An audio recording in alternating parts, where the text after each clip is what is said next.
And we are live. I'm excited about this one. This actually came out of a podcast that we did here at TSP a long time ago, Solo Mode, where we talked about things schools don't teach our kids that they should, and things that we should be teaching them. And my guests today, Brian Perry and Luke Grimm, have created something called These 16 Things, which kind of took that idea, expanded on it, and took it in their own unique direction. And with that, I want to say, hey guys, welcome to the Survival Podcast. Thank you. Thanks for having us. Yeah, appreciate it, brother. You inspired us. Mm-hmm. Cool, man. Well, I will real quick, just for public service announcement, you'll see right down there for the audience, it says, I'll never contact you for personal information or anything like that in the comments. I think that speaks for itself. There's been a lot less of it lately, but I want to point it out because people have been deceived by that. Okay, guys, let's start off with, well, first of all, I don't do a lot of two-person interviews, like three-way go. So you guys have to decide who starts on any given question. I'll leave that up to you guys. But can we start off with, before we dig into these 16 things, kind of what is y'all's background and how did you guys like find each other as partners in this initiative? Sure. So I'll start with that. Background is I have my own business, painting, pressure washing, things like that, and just running my business. Have 7 kids now. Oh, wow. And had less when I met Luke originally, but now up to 7 kids. And I mean, that's me in a nutshell. How we met was we go to the same church, and I was invited to join his men's group at church where he teaches jujitsu, actually. Okay. And so I showed up to jujitsu.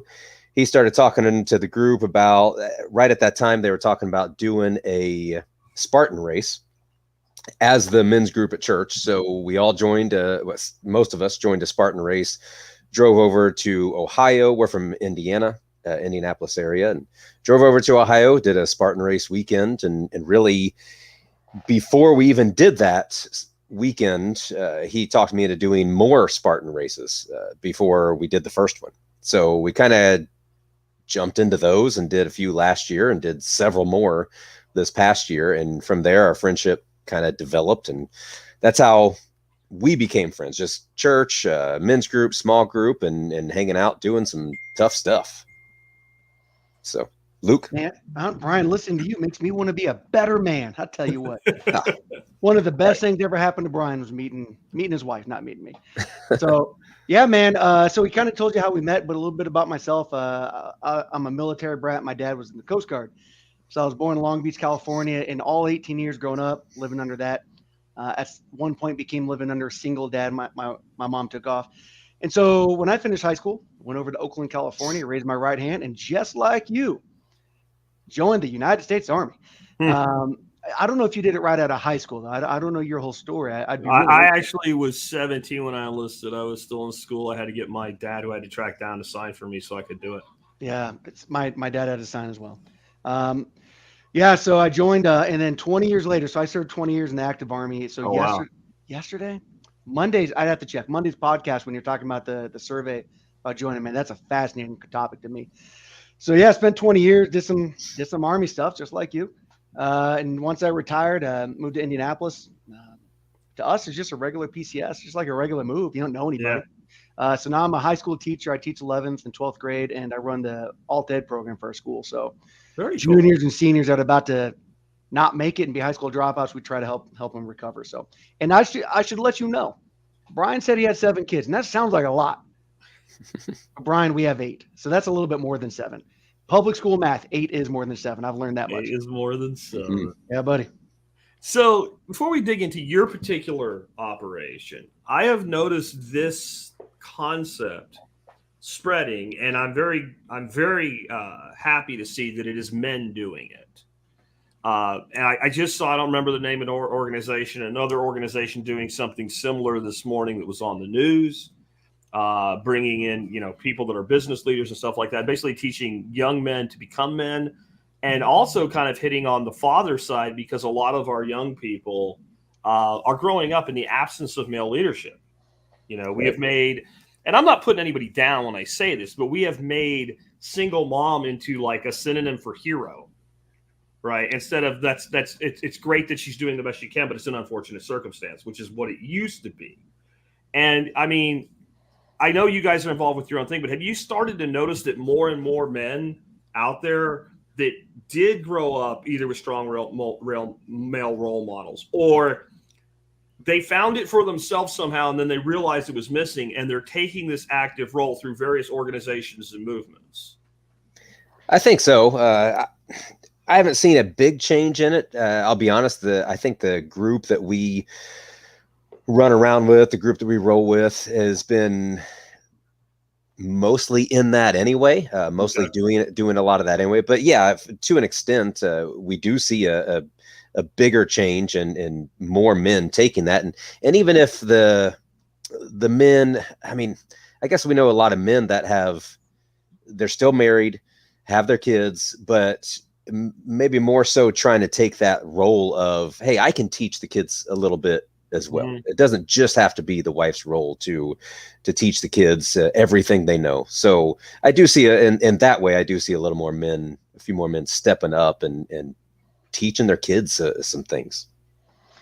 Jack, I'm concerned, man. Like I'm really concerned. When I jump on YouTube, my wife hates it. I start to watch the culture stuff about movies and TVs, and as a government teacher, I love watching Congress doing their stuff. Man, I'm concerned. So we got this whole slew of kids. Again, I teach 11th, 12th graders. I'm really concerned. So these kids, the last couple of years, have hid behind masks, and they're hopped up on depression meds, hopped up on anxiety meds. So we only it's down to like 21% of people are even eligible to join the military. I joined 97. It was 30%. It's down to 21% because of all this medical issue and all that stuff. But okay, so these are young boys, want to be men, but where did they get their lessons from? Who's teaching them? Who's teaching them what it means to be a man, or true man? Well, that's what I'm saying. I think that's a big part of the problem, that young men grow up absent that role model. There's so many single parent households.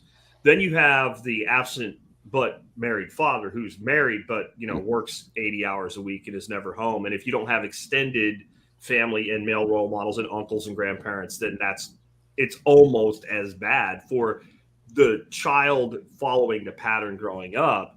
And then if you look at schools, you teach, but the majority of school teachers are either female or woke guys, right? And that just is the case. If you can just look at history and see that that's been the case and more of the case going forward. So a lot of these young men, I don't know how they expect to actually, or how we should expect that they would behave like men when they're adults, because they've never had any real behavior to model. I kind of want to go into my first question for you, which is the importance of teaching kids the truth, because what ends up happening is a young, and I know this affects all children, but especially to me right now, young men more than even young women, in that if you want somebody to have stress and anxiousness and be unable to function well in society, convince them that the lie is a truth, and then they cannot have stability in their life. So I would like to kind of expand on the concept of why it's important to teach kids actual truth, because there are things that are subject to opinion, and there are things that are not subject to opinion. And you guys know what I mean. There is a delineation point, and there might be some gray area, but there's stuff that's just way over here in the factual realm. And when we're completely devoid of that, I can't see how we would expect anything other than the things that are concerning to you. We just finished doing we do Bible study at the house, but instead of a Bible study, we did a book study. A gentleman named Frank Turek, and the book was called "I Don't Have Enough Faith to Be an Atheist." And he walks through like 16 chapters, but the first two are talking about truth. Okay. And you can't get. We're not here to talk about all that stuff, but man, we are absolutely lost if we can't identify what is true or not. Just this morning, I definitely want to talk about this manhood thing. Just this morning, my wife and I are reading the news about how many state bills are going around about puberty blockers, hormone blockers, about all the stuff in Indiana it's going through. And the other side is showing up at these hearings, boys dressed up as girls. Okay, so no matter where we stand on that, what is true about that? If we can't even get that as true or not true, man, we're lost. So And also, what's true for us here is true for people in India. It's true 5 years ago. It's true 25. In other words, things are just simply true. Now, cultures change. People's opinions on the truth changes. You don't have to like that 2 + 2 is 4, but 2 + 2 is 4. You don't like it, that's your opinion. I got that. But yeah, so a lot of these kids in school and the boys in general don't know how to respond in a lot of these tough conversations. So they ask to sit out in these tough conversations. Mr. Grimm, I'm triggered. Yeah. I wish I could save those screenshots. I'm triggered. The next time we talk about this thing, can I sit out? No, dude, engage. Get in the conversation. Yeah. But they've been taught that it's okay not to engage, and they almost feel like they're bullied. Like Well, they are, I think. I don't think they're afraid to tell you what they think. I think they're afraid to have their peers hear what they think. Yeah, and so that's where the phrase "the silent majority" comes from. We stay quiet, and then it confuses them more because nobody is being vocal except for the one side. And it gives a perspective that they're right and they're not. Just because they're loud doesn't mean they're right. I could yell at you 2 + 2 is 6. It doesn't mean it's right. I was just loud with it. So, man, if we can't identify truth, Jack, I don't know. I don't know. I don't know. You got anything to add?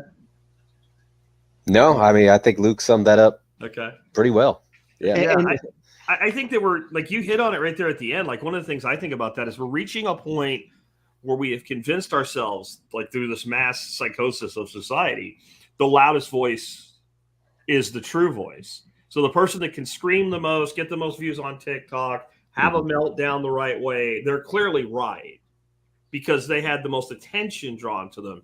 I don't know if you're familiar with the phrase that a lie is loud and the truth is quiet. Yeah.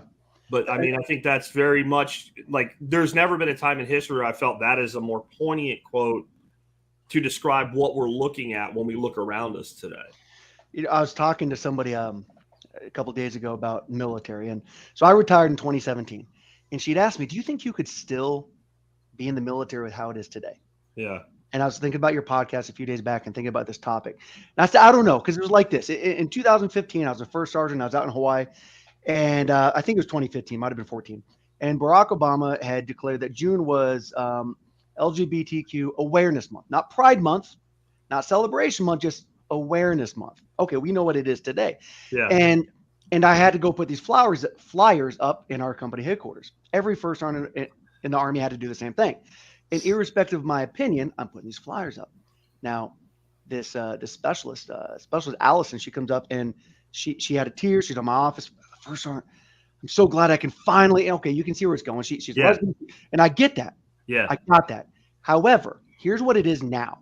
What it is now is soldiers must sit 50, 100, 200, 250, who knows, in some equal opportunity class where they're told that they must not just accept, but now participate in these events. And soldiers are thinking, none of this is true, though.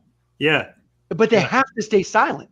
Yeah. They're forced, because if they speak up, then they're chastised or disciplined. And it's interesting, the last Army value, LDRSHIP, the P stands for personal courage. So we're asking soldiers to show personal courage, but forcing them to sit down and not speak up for what they believe is right. It is an amazing thing.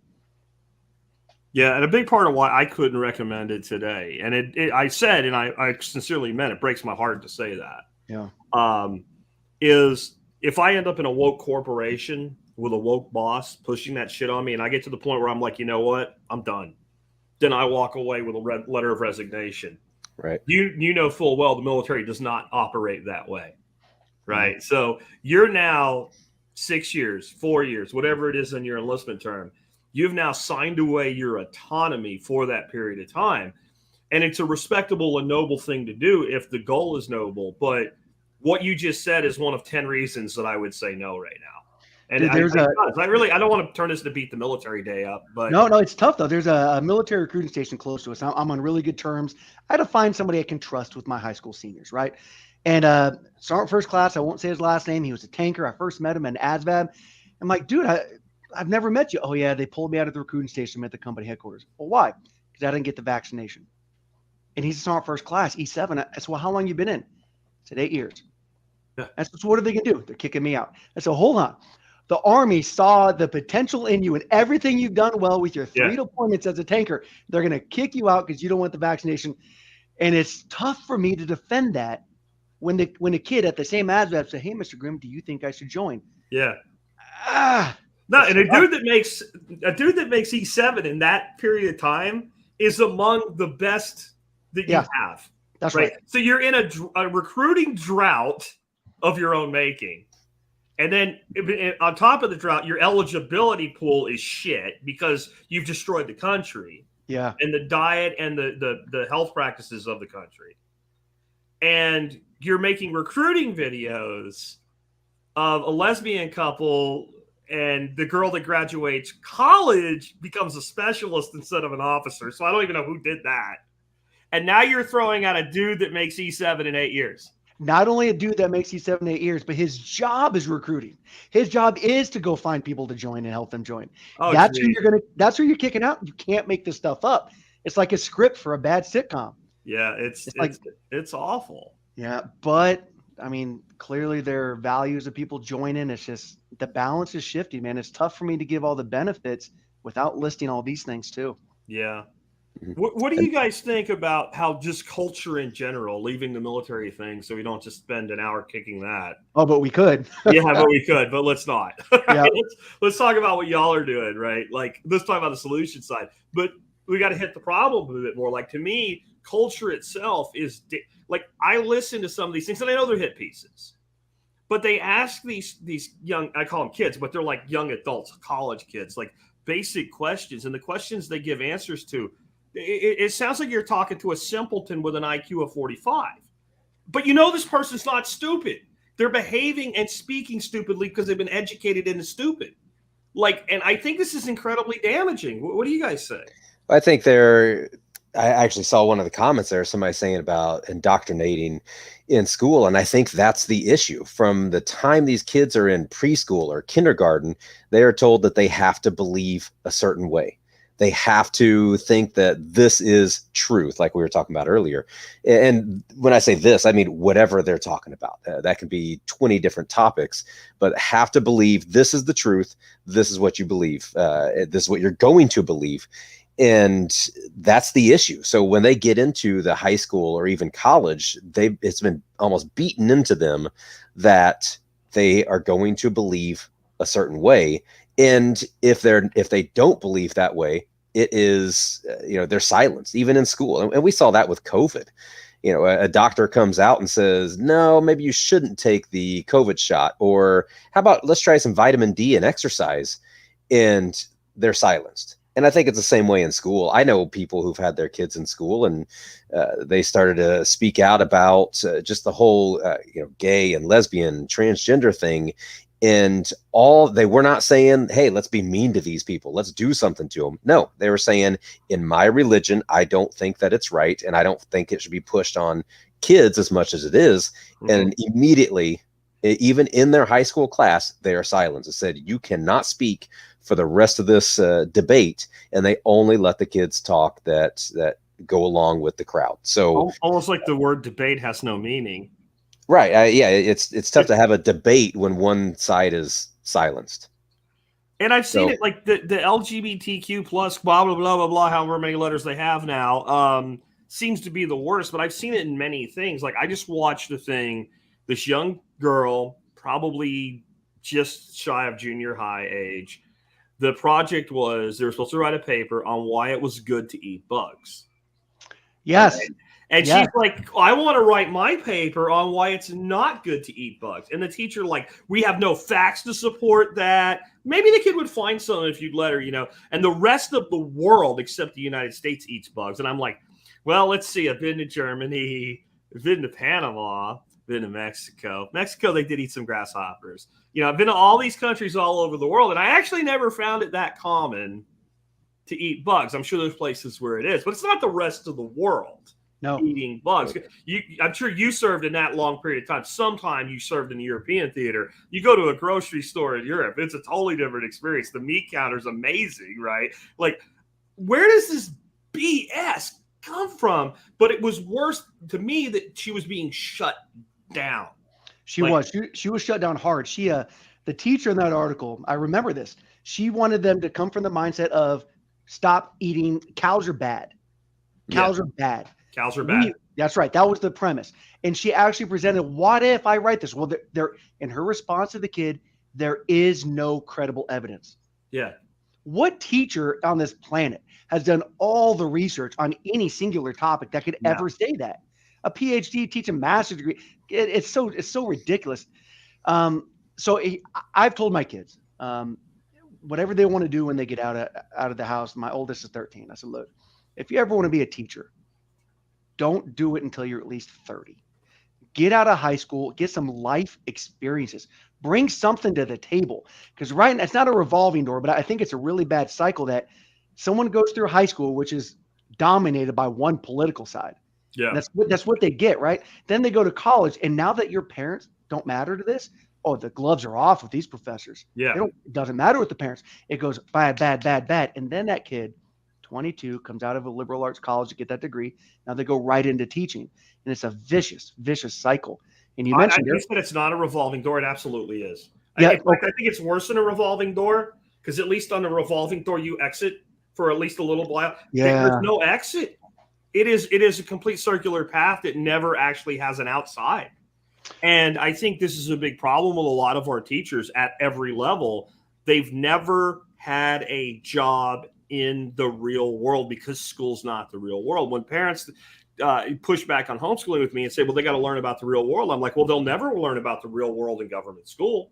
Nothing about government school is the real world. There's no place where if you and I work together, right, and I walked by you every day and thumped you in the ear, that we would go to our boss and he would say, now the two of you shake hands and get along. Like that's a minor thing, right? But that's not the real world. You don't get to conduct yourself this way in the real world.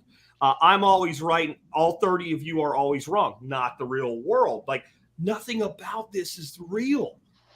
You know, there was Brian's point. I saw a comment earlier about being taught what to think.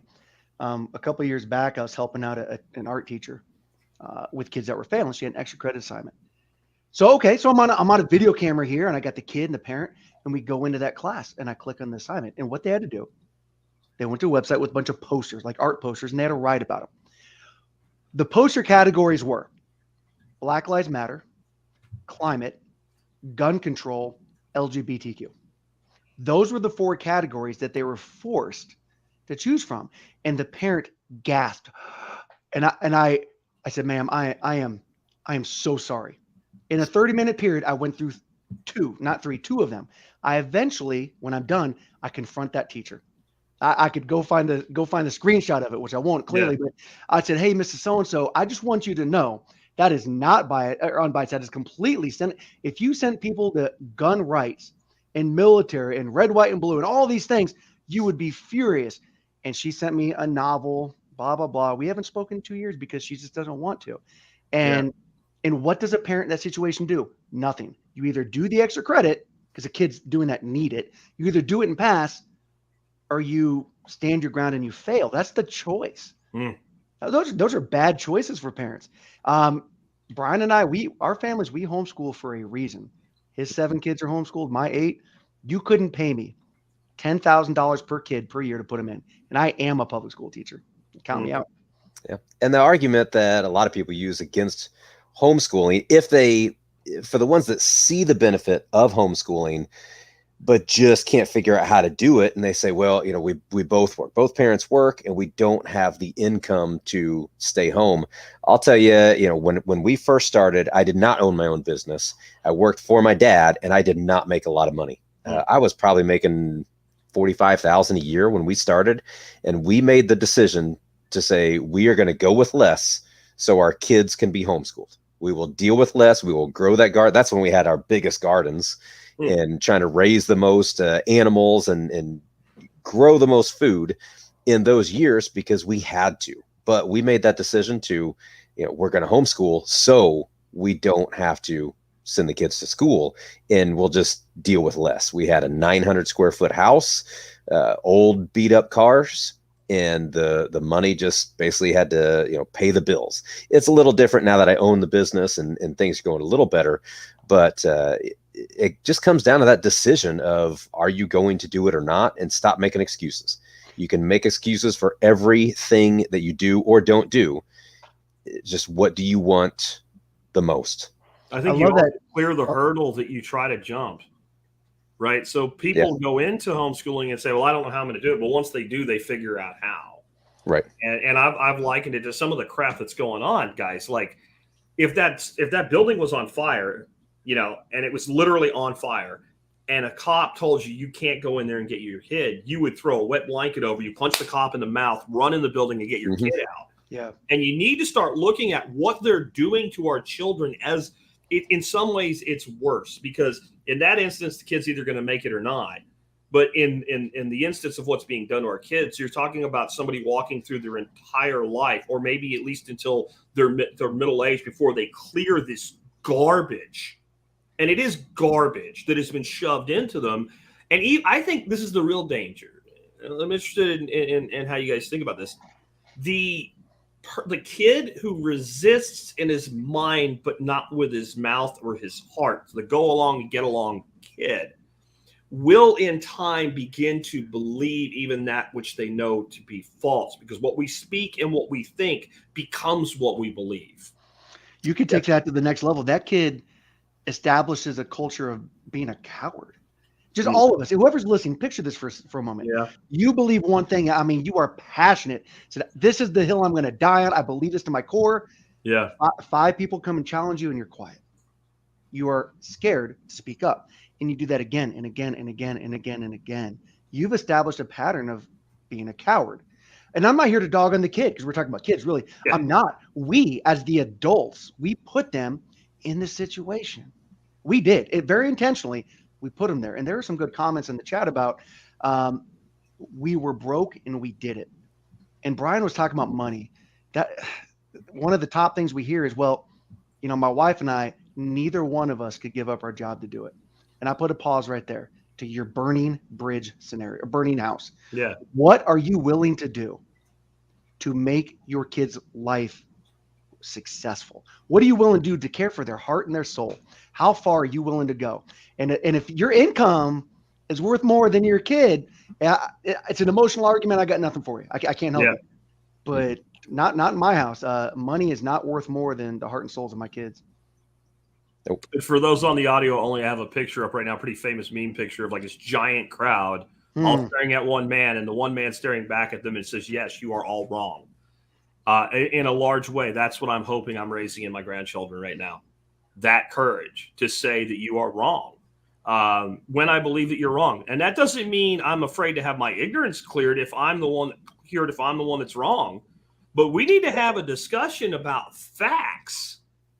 Right, especially objective, verifiable facts, like this is a man and this is a woman, right? If we can't do that, then we can't have debate and we can't have discussion, because now we're in the realm of fantasy. It's like if we want to argue about who was the strongest transformer because we're having fun and we're discussing make-believe land, that's fine. Yeah. But if we think it's real, then we have a problem. You know what I mean?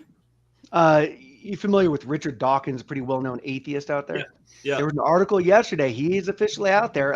No, he was talking to Piers Morgan out there in the UK. Yeah. And he's like, no, it's male and female. This whole conversation where it's more than that, it's just pretend. There's no science to back it up. And their real debate is forcing people to believe, forcing people to think things. Brian was talking about some LGBT stuff. So hockey. NHL, you followed a couple of people now. A goalie recently for Dallas said, I will not take the ice in a pride jersey. I won't do it. I'll do it. Why should he have to publish a statement saying why he would not? Why don't the other 15 or however many people publish a statement on why they will? Why they will. Yeah. How about that? Yeah, because most of them don't want to do it either, but they're like, dude, shut up. Look at our money. I mean, that's really what's going on mostly with these people. Like I've said, that the solution to this girls' sports crap is simple. Every female in women's sports, the minute they put a male on the court, on the track, whatever with you, turn around and walk away. The Vermont high school that did that in the basketball. Yeah, but that was the school saying no, right? I'm saying the individual athletes. Okay, on your mark, get set by. right? Like just because then you'll take. So why are these men doing this? Because they're mediocre men at the sport, which makes them exceptional women at the sport, fake women, and they can win. Winning against nobody has no value. So the problem is a lot of these young women that are in these sports, especially the ones that are not the top level competitors, they're just kind of there. They think this is okay. Because let's be honest, it doesn't really affect them. If you're finishing in the bottom 25, 30, 40% in your collegiate sport, it doesn't really matter that some dude just beat the top performing girl in your head because you're going along to get along. The ones that end up having their freaking dream destroyed by a man competing in female sports, they care. But if we could get enough of them to care, to just, the school can say whatever it wants. We live in a society where I can't say, you must go play basketball.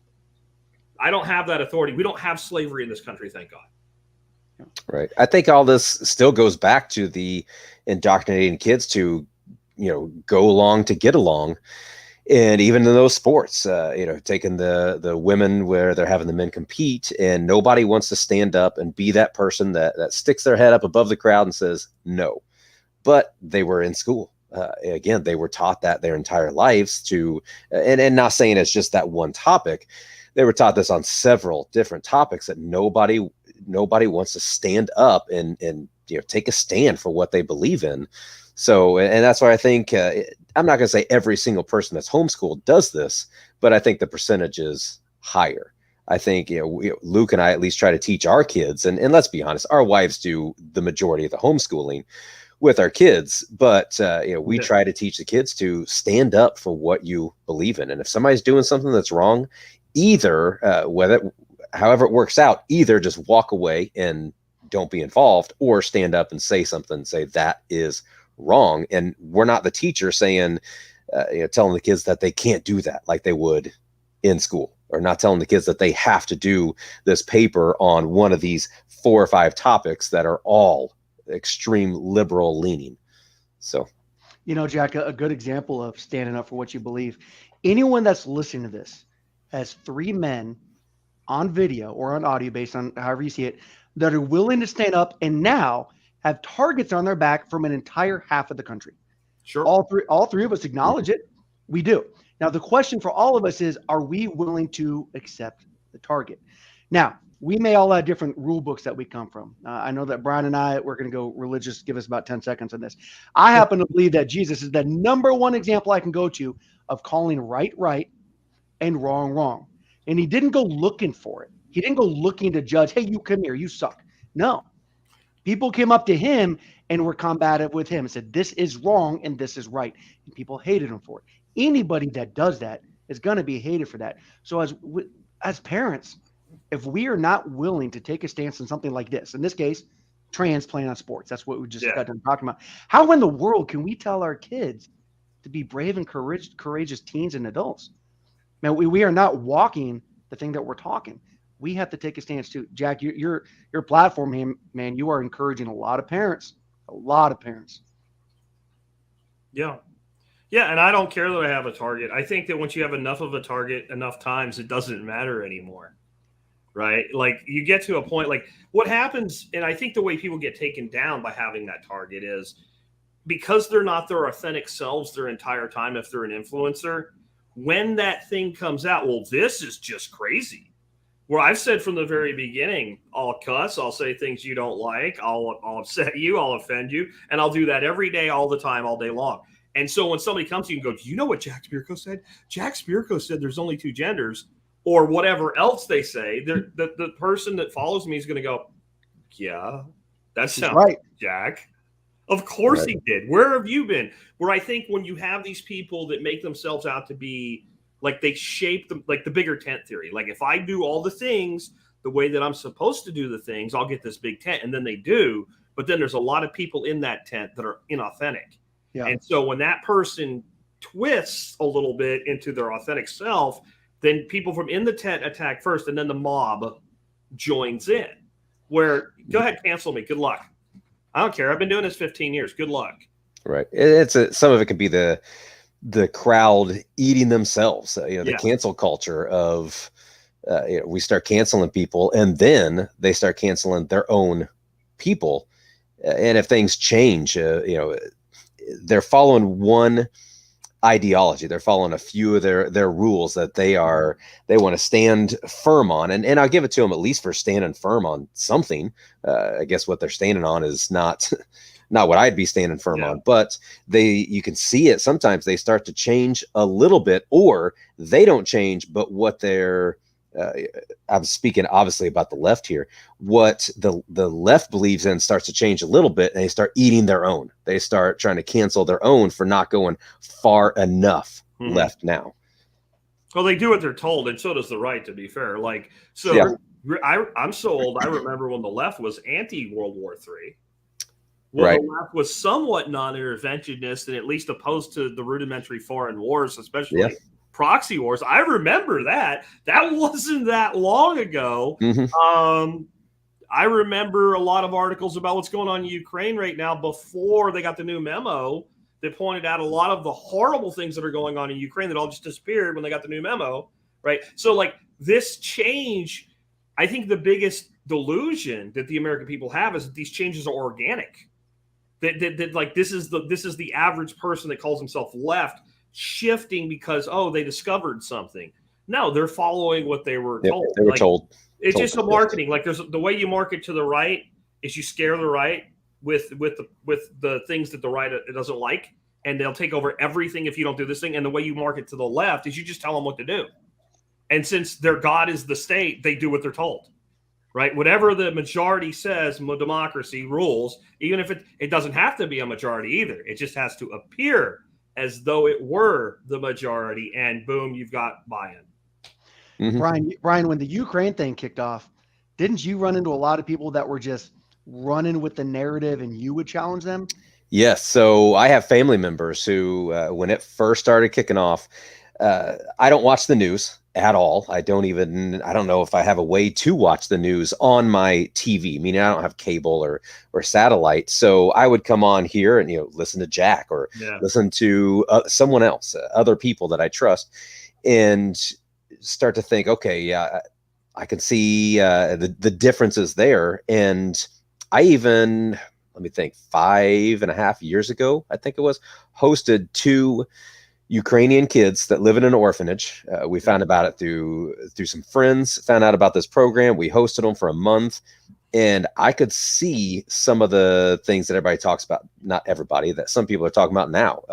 I'll be honest, these kids did not care for other races. No.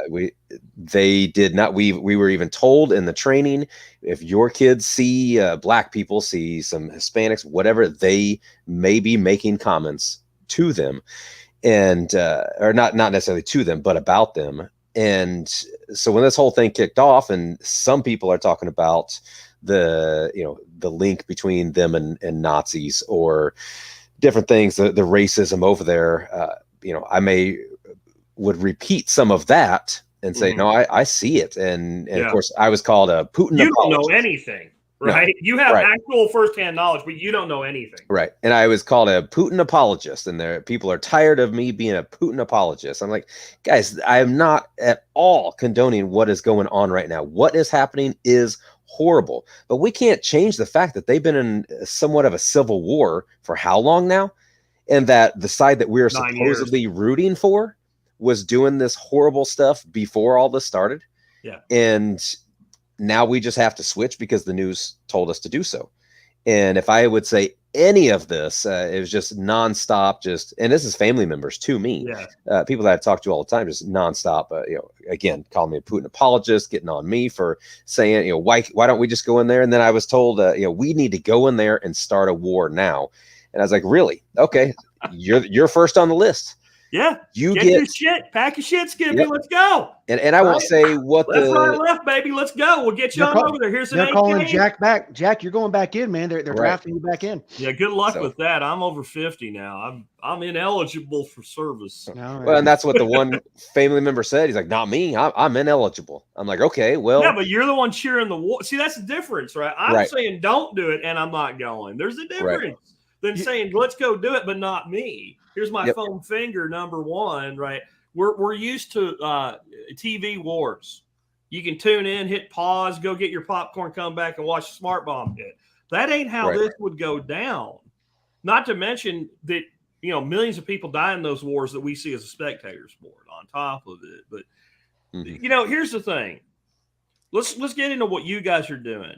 One of the things that is one of the tenets of these 16 things is that the kind of discussions we're having now, which are very adult level discussions, we need to have these discussions with our children and with kids to teach them how to have these discussions. Why do you think that's so important if it's not pretty obvious from the discussion we've been having?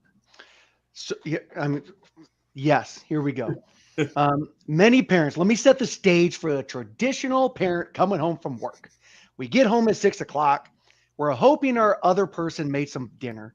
Maybe we go to the fridge, we get a beer. We sit down on the couch to put on whatever the heck is on the TV. And all of a sudden it's 9 o'clock.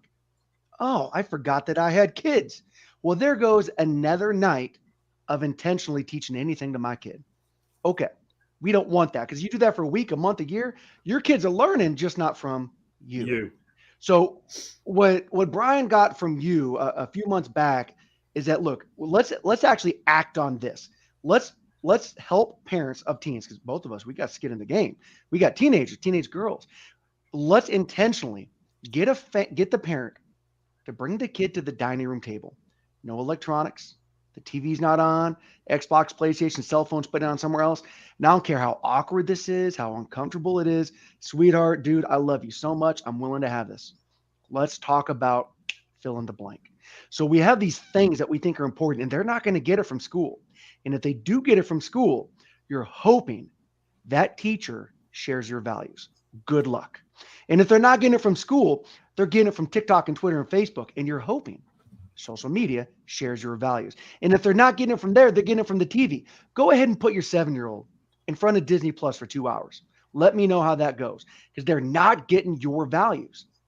So what happens, these 18-year-olds leave the house. They're not ready to function.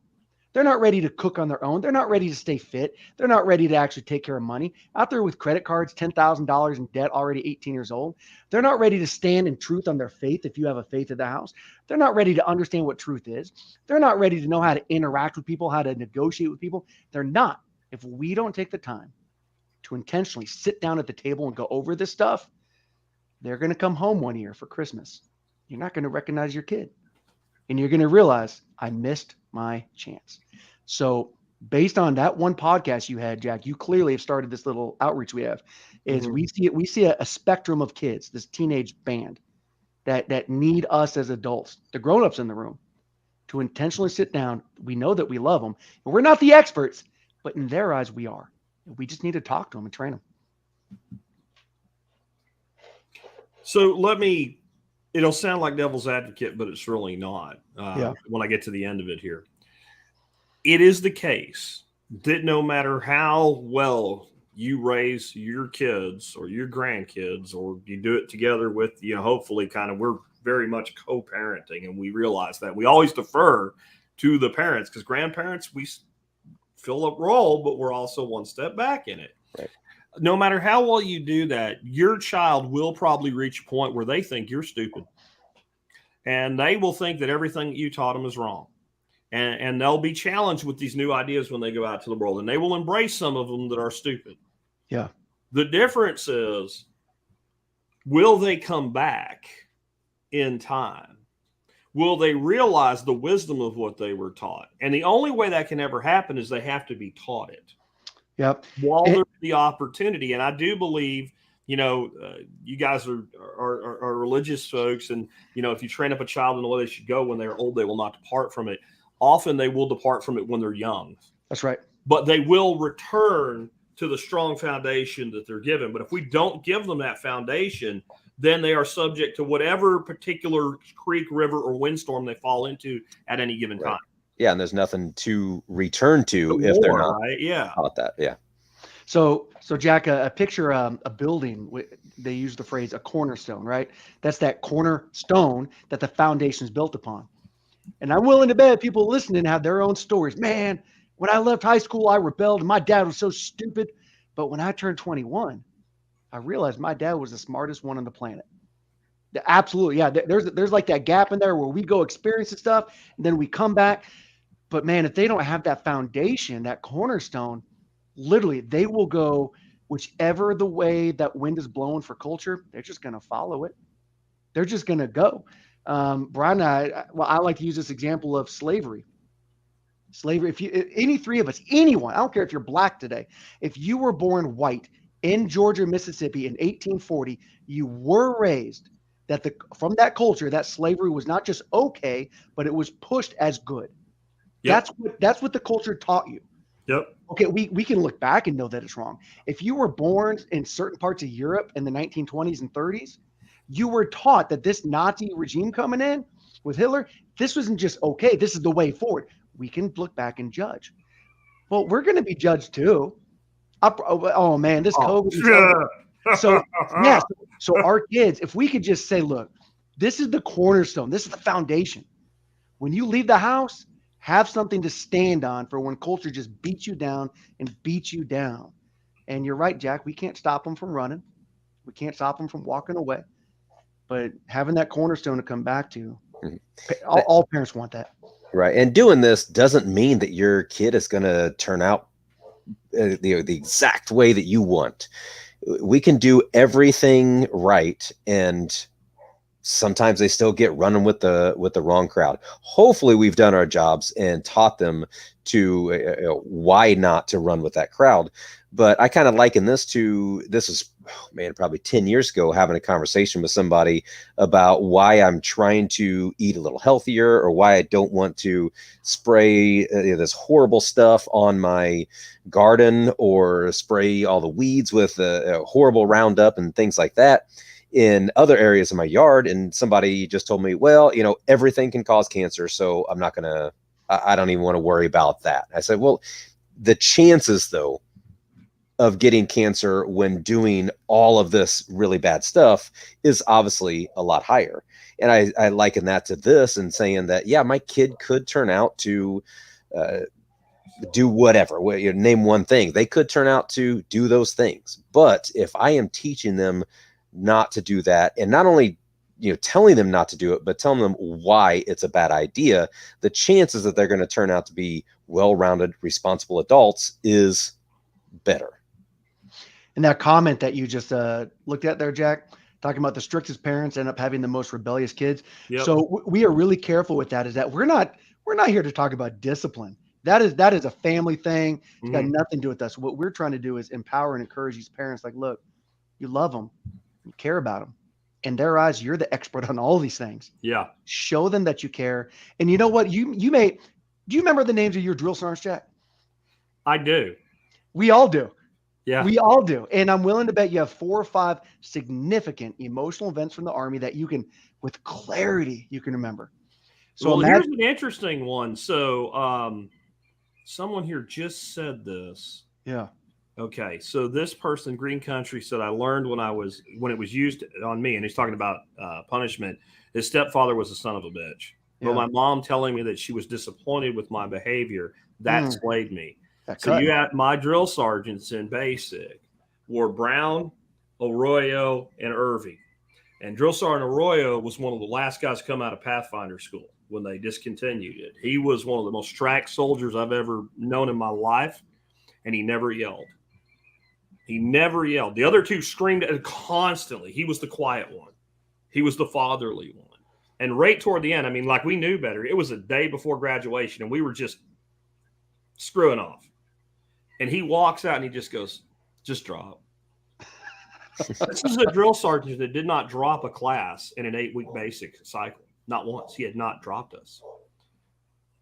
The sound people were making, like doing push-ups at that point in basic, you don't give a damn. I'll do 100. I don't care. They were screaming for him. But they were like, no, what it was is just people saying to each other, mumbling as they were doing. Man, we let Drill Sergeant Arroyo down, man. Yeah. We like that hit harder than anything the other two could have done, because he had set an expectation of excellence and he made us believe we were capable of it. And then we blew it. So we blew it for him.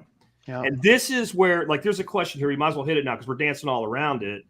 And it's about whether or not, non-aggression principle. I saw children should spanking or hitting children, is that a violation of the NAP? In my opinion, it should be judged the same way. So I don't believe in violence unless it's necessary.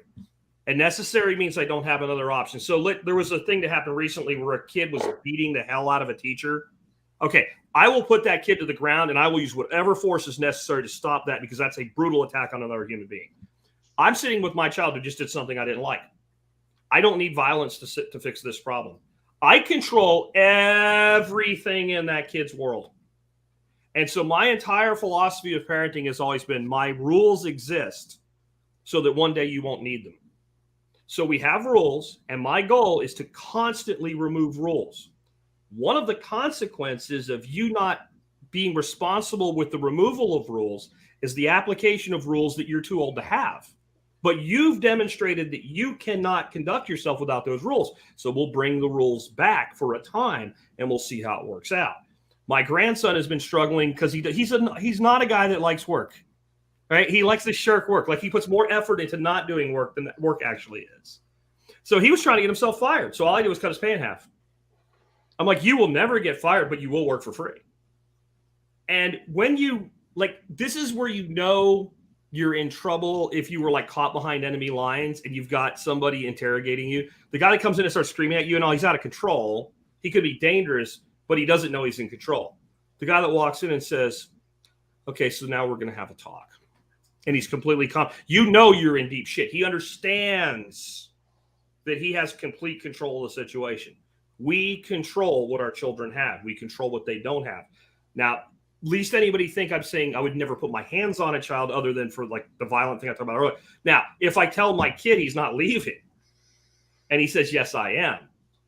And, you know, we're talking about a 12-year-old here or something like that, where leaving could be really dangerous. Something bad could happen. Okay, I will restrain, but I'm not spanking a kid, because what I'm doing then is conceding the fact that I can't use my intellect and logic to reason with a 12-year-old.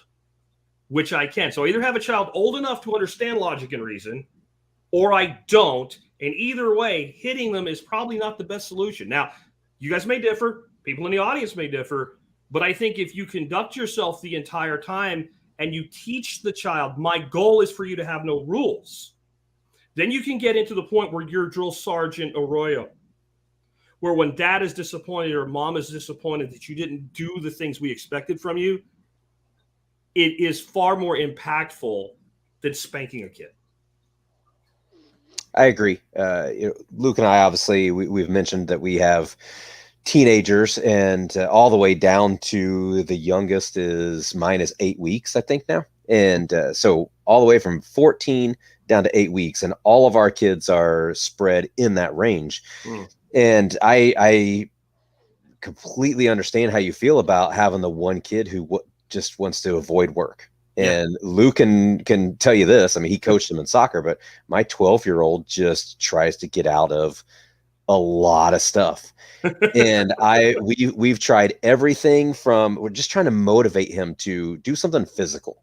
And I'm not talking about something just crazy. I mean, just go jog a little bit or walk down the road or whatever. But, you know, we have that discussion, and there's times I get incredibly frustrated. I'm at my wit's end almost. I don't know how else to do this. But we did finally find something that got him motivated. And I think it's yesterday or 2 days ago, he went out and walked 8 miles on his own. Okay. But just sitting him down and having that discussion about the importance of it, and figuring out a way to get that kid motivated to do something. And it's different for everyone. Some people I can just say, hey, you should do this, and they want to go do it. Some we have to have an hour-long discussion of why this is important, why you want to do this. And then maybe eventually, after 5 years of doing this, they start to get that motivation. But as far as the spanking or anything, there's no, I would say maybe our 2-year-old, we may, and this may trigger some people, we may hit them. And what I mean by that is they keep grabbing things that they should not be grabbing, something like that. And we don't hit them hard. We give them a little swat on their hand, because they don't understand us saying no 50,000 times.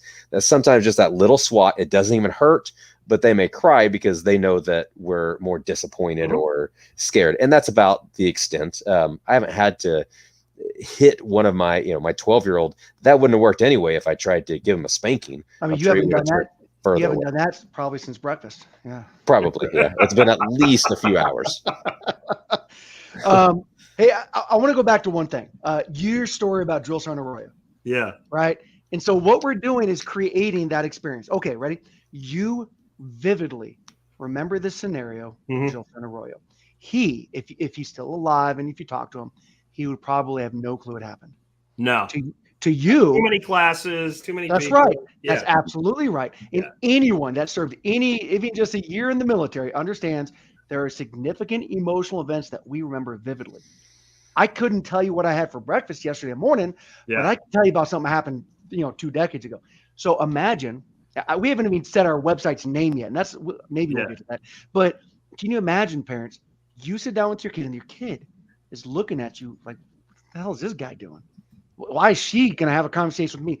And you two could argue, you could spar and debate this. No matter how it goes, when you part ways, your kid is going to know, dang, my dad or my mom just had this crazy awkward, but it was good. Now I get how much my parent loves me. And I'm willing to bet the very first time you do that, you will create a significant emotional event you won't ever know. Your kid will be 24 years old with a kid of their own thinking, I want to do that with my kids, right? So those events, man, they are very powerful. And Brian, to your point about Owen, I think you got him motivated for those Spartan races, man. What do you think? I think so. So we'll jump into that a little bit, but I don't know, Jack, have you heard about Spartan races or Tough Mudders? Do you know anything about this? I don't, but I can the Spartan race thing, I can kind of figure out what that is just by the terminology. Sign them up, Brian. Obviously, some type of athletic race that has certain physical challenges in it. Here's my thing. I don't have any problem with getting him to physically exert himself for athletics. Right? It's work. It's work that he does. So like, he goes to baseball practice and he's the hardest kid in the sprints. He's the hardest kid running the bases. He's a starting pitcher. He's out every day working on his pitches. But when grandpa says, hey, go take care of this 5-minute task, then there's 18 ways he's trying to connive his way out of doing it. It's just a thing. But I have a solution, and it is simply put that when one avoids work, one gets more work. And then I don't lose my temper. I don't get angry. I don't yell. I'm like, okay, so I asked you to do this one thing, and it's still not done, and you're still talking. And you know how to do it. Are you confused about what to do? No. Okay, you're not confused about what to do. Okay, then go to this task and this task. And then, if 5 minutes later we're still talking, so now it's task A, it's B, it's C. Bye. And then I walk away. And then he goes, see what I mean? And that, like, to me, like, that is without being, I'm not being a dick about it. And this is, I think, the other important thing. If that is to be the consequence, or whatever the consequence is to be, the effective communication needs to be, if this, then that. If not this, then this. Right? So that he was fully aware. Like, this didn't just happen one day out of the nebulous world. I said, he got multiple warnings. If you keep doing this, work will make more work. And then, do you understand that? Yes. Say it back to me. Like, I actually will make him, because I wouldn't do this with every kid. He's such a shyster in this way that I need to be sure that we understand each other before the hammer comes down, right? And anyway, but I do want to hear about the Spartan races. I'm sorry, but you're fine. An athletic dodger. He's a work dodger. Right. So one of the lessons that we've done, and again, at some point we'll get into what the website is and the lessons, but we send out, before we even get into that, we send out lessons each week. And one of them was on getting out of your comfort zone and doing something difficult, whether that's athletic, so something physical, or mental. And we use the example of, what if your kid who's a teenager and they're working at McDonald's and they go in tomorrow and say, one of the managers quit and there's an open position to be a manager. I've known several people who just want to come in and say, well, I prefer to just make my whatever that is, $10, $11 an hour. I don't want the headache of stepping out of my comfort zone and being the manager and making a couple extra dollars an hour. So we want to teach kids to, or help the parents teach kids to not be that and say, yes, I will step up into that leadership role. So with the, on the physical side of that, as I mentioned first thing there, Luke, when we were doing the men's group, he talked to us about all of us in the men's group joining a Spartan race. And at that time, I had no idea what a Spartan race is. Here goes, Jack. You ready? Look at all those fancy little things right there. Yeah. All the medals. All the medals. So we we go do these Spartan races, and we see everybody out there from, the young, fit people to one of our first races. We saw a group of grandmas out there doing these races. And then we go tell our friends, hey, come join this Spartan race. Nah, I can't do that. And some of these people are pretty fit that we're talking to. Say, I can't join a Spartan race. I can't do it. I can't do that. Well, why not? I'm not in good enough shape.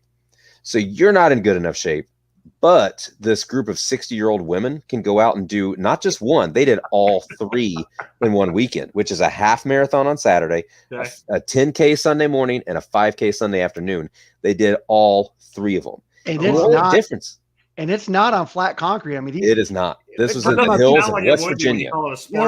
Jack, listen, people with one leg, like the other leg is like that razor blade looking thing. Yeah. Going up the ski slopes of Vermont, and Brian are like, yo, we need to get parents with kids out of their comfort zones. So yeah, Brian, probably about a month and a half ago, 2 months ago, just reached straight out to him and said, look, can you give us some way to give people a discount? He got a discount so anybody can just get 25% off. That's awesome. Dude, 25 of a race that costs like $160, that's a significant savings. Right. And so we're doing what we can to help people to get off the couch. There's no cool story on this planet. Jack, I challenge you to get a guest that can start a cool story like this. So there I was, sitting on the couch eating a salad. Nobody starts a story with that. No. Get out there in the woods, go up, climb an obstacle, climb a rope, get your kid out there with you. So if anybody wants it, discount codes for everybody. Anybody that wants to get their teens out there and challenge. Yeah. So it's for Spartan and Tough Mudder. I don't know if you guys know, but I think Spartan bought Tough Mudder.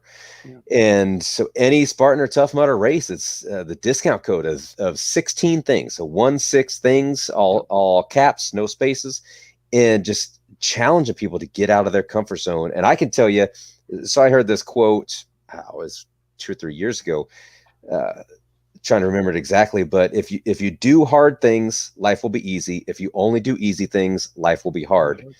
And I can see that, from my work. I work outside sometimes on a roof on an 80-degree day, and it's sunny, it's hot, and I may have somebody working with me that doesn't challenge themselves, doesn't do anything like that, and they're just almost dying out there. They cannot function, and they have to take a short day, and it's just too hot. And meanwhile, and not trying to brag about myself, but I'm out there, and I am typically the one that'll get up there and do that, and I just don't feel it the way they do. And I think just, again, challenge yourself to get out of your comfort zone will kind of beat that out of you. If you can do something like that, or I started a couple years ago taking ice baths or cold baths, you do something like that, and then mentally, most of the things just don't bother you throughout the day. There's a mental memory from the military. I remember one of our FTXs in basic.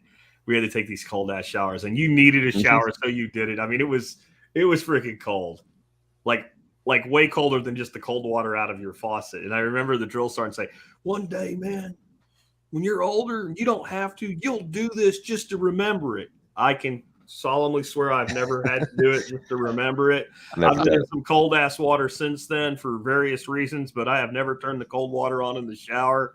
That might be a Scott Harveth character trait from a Brad Thor novel, but it's not a Jack Spirko one.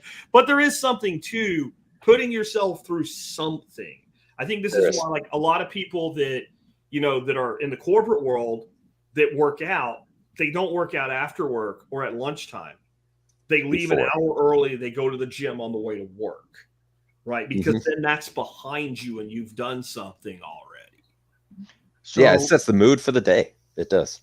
At some point, you got to let us plug the website, because there's this whole section. Yeah. So, again, parents, this is set for parents. I know there are a lot of parents listen. Don't you? We all want our kids to look back. Okay, a year goes by.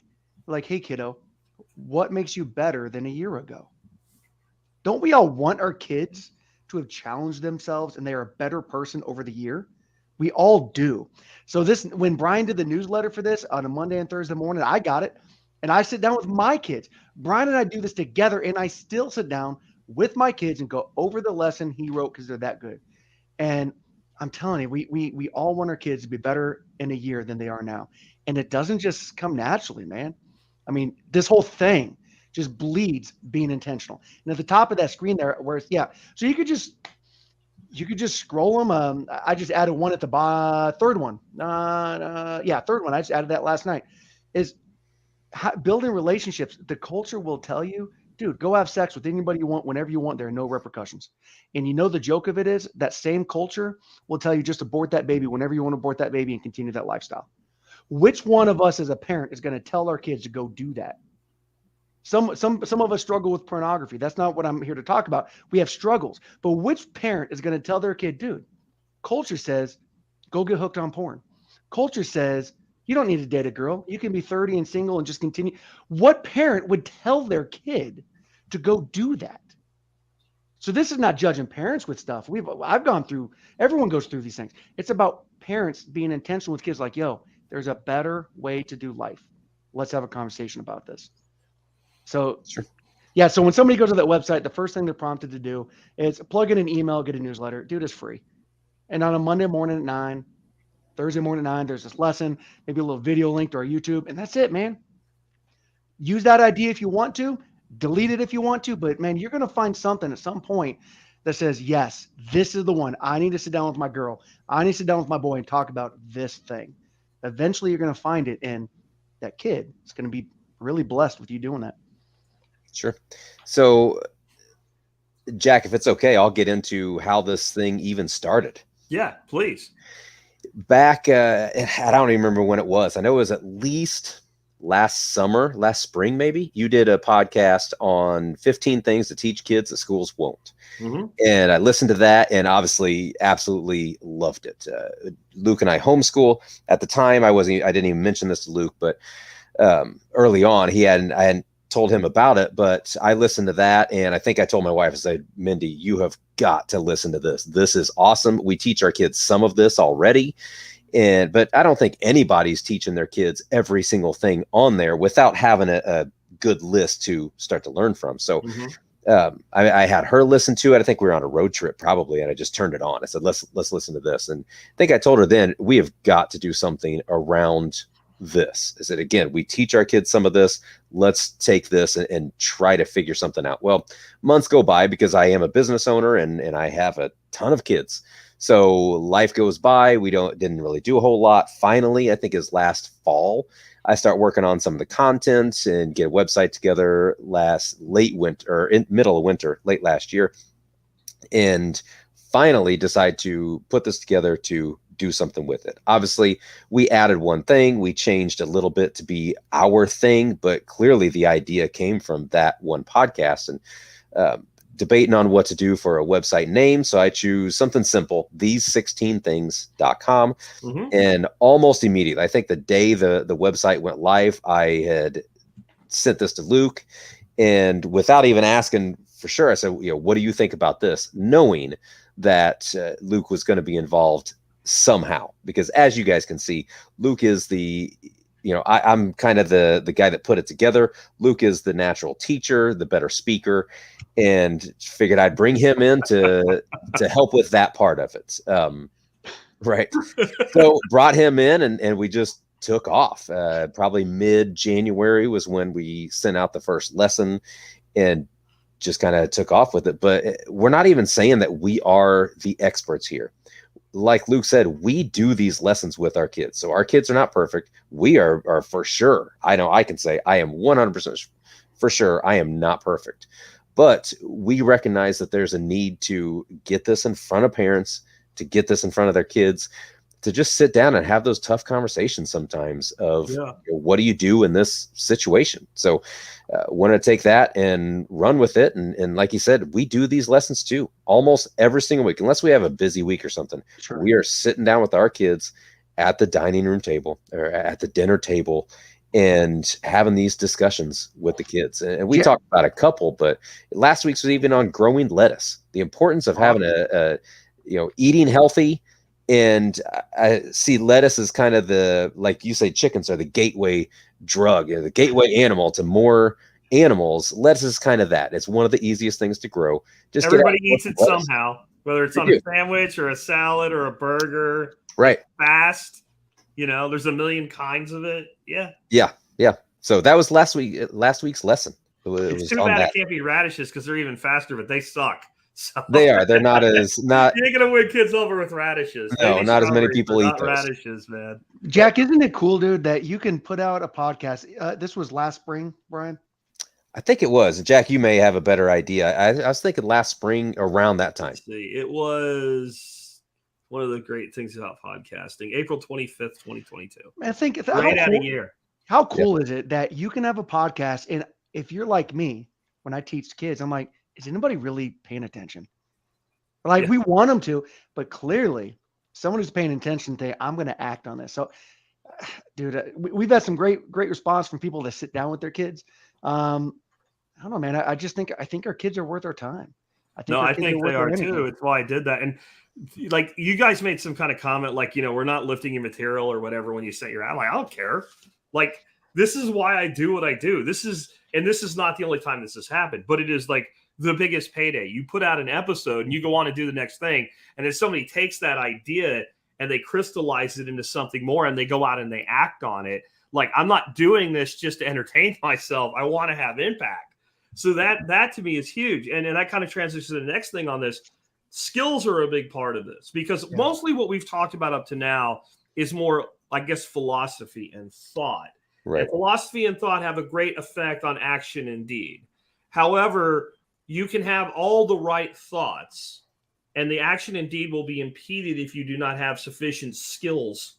So a lot of what we talked about in that episode, and a lot of what you guys talk about is the ability to do things and skills. Like you mentioned growing lettuce, so that would be, gardening and plant cultivation would be a skill. What are some of the skills you guys focus on, and why do you think skills are so important for our young people today? Brian, let me take the lettuce one. When I first saw him send out the lesson with a video on lettuce, my first reaction was like, seriously? Like, and then Brian, I give you a hard time, right? Because your son, the 12-year-old he was talking about, if y'all see my face, here's how it started the video. That kid did not want to be in that video. It was great. But after I watched it, I'm thinking, okay, this relates to me. Okay, so the Army had me go from Korea to Fort Bragg, and then they sent me to Minnesota to be in recruiting. And I've told this to Brian a couple times. It was my first time being out of the barracks. It was my first time being away from a dining facility. And then you want to make it worse on recruiting. We're driving everywhere, gas station food, coffee shops, fast food. Out of 21 meals in a week, I'm eating out 19 of them. Okay. The other two were probably ramen. Yeah. So I failed my first physical fitness test ever, and I failed my body fat that same day ever. I was like, oh my freaking God, I cannot continue. In other words, I was not mature enough in this to take care of myself. And I was, 26 years old. Yeah. So I kind of relooked Brian's lesson, and like, it's more than just growing lettuce. And you mentioned the radish. Can you imagine though, you sit your 14-year-old down and you grow radishes, and it's not the radish itself to eat. It's just the lesson that, look, your nutrition matters, your food matters. You can do these things. You can make good decisions. I got it. That's not a hard skill, but just thinking about the lettuce, at some point, those kids might actually go out there and plant some food. They might get some chickens, the gateway drug. But the foundation might bring them back. Yes. In the future when they're older, right? Like, right. So I looked at that as a skill set that I didn't have. And eventually Brian's going to put some lessons out there about how to actually make some of this food. I have no doubt he will. Brian, what else do we have for hard lessons? Finances, maybe? Finances. Sure. That's one. Where Luke has taught jujitsu. So we'll eventually do one on some sort of self-defense. Not exactly sure how that's going to look now, but I have ideas already. You sure. Better believe it. He may maybe even choke me out and not stop when I tap. I don't know. So things like that. And then what was one? I think Luke I believe my wife just mentioned that your two oldest, my two oldest, and we have some good friends with two kids about the same age. Their two oldest are all taking a first aid class on Saturday. Okay. So my oldest had taken, I think it was the online, some sort of online version of first aid slash, what was it exactly? I don't know. I forget exactly what she took, but anyway, she did some sort of online version of it. And I think she talked to the two other moms, got your kids taking the online version, plus my second oldest was going to take it by Saturday. And then I think that by Saturday they're going to go through a more in-depth version of this, and I believe they may be by the end of Saturday certified in CPR. So things like that, just again the hard skills to learn to function in life. Because like Luke said, you get out of school, if you've never cooked anything, what do? Go to McDonald's. I think there might be a lot of parents in like the Gen X early boomer range that still have young kids that because of what we learned in school, we don't understand that's necessary. When you were saying that, I remember in 7th grade in health class, we learned CPR and first aid, and we had some kind of a certification like level 1 Red Cross first aid. Or CPR certification in 7th freaking grade in public school. I can't ever remember taking that in public school. So to me, though, that there's parents, in my age bracket, because I'm kind of a young grandfather. Yes, I'm young for a grandpa. Anyway, don't start. Get off my lawn and don't say I'm not, right? But I am young for a grandpa. So there are people that are my age that have kids that are in their teens. And I think a lot of times maybe like you said, they come home, they're tired. They just want the day to be over. They hope there's dinner already so they don't have to make it. Maybe at least if I did the dinner, somebody else will do the dishes, and the kids are just, and so they're tired. And they think a lot of the stuff that we should be teaching kids, like, oh, I don't know how to use a bandsaw. Learn that in 6th grade, right? How to save a life. Learn that in 7th grade. They assume that this huge tax bill they're paying and property tax send their kids to school. They don't have these conversations because they don't know. They're learning to learn that in school because I did. And then you guys are not that much younger than me. I'm thinking in the 10-year-ish range. And you are like, I have no memory of such a thing. So it's been gone a while. So that medical stuff, I've already got I don't know how I want it to look. I think it's under the self-defense. Last summer I was in Colorado, and my buddy and I, we were driving after a Spartan race, actually.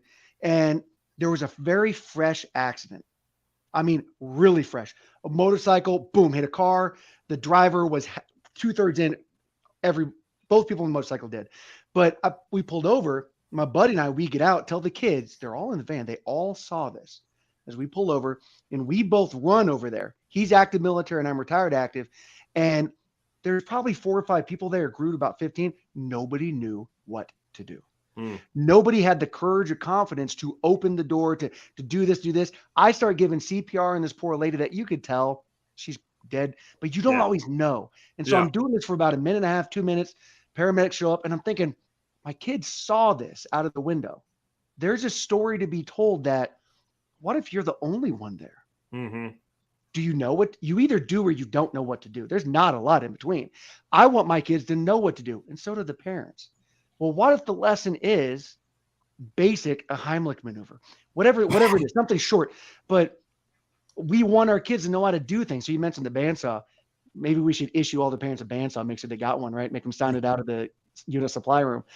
But I mean, yes, we want our kids to know how to do stuff. And that's our goal, man. I love the idea of the bandsaw, using tools. Yeah.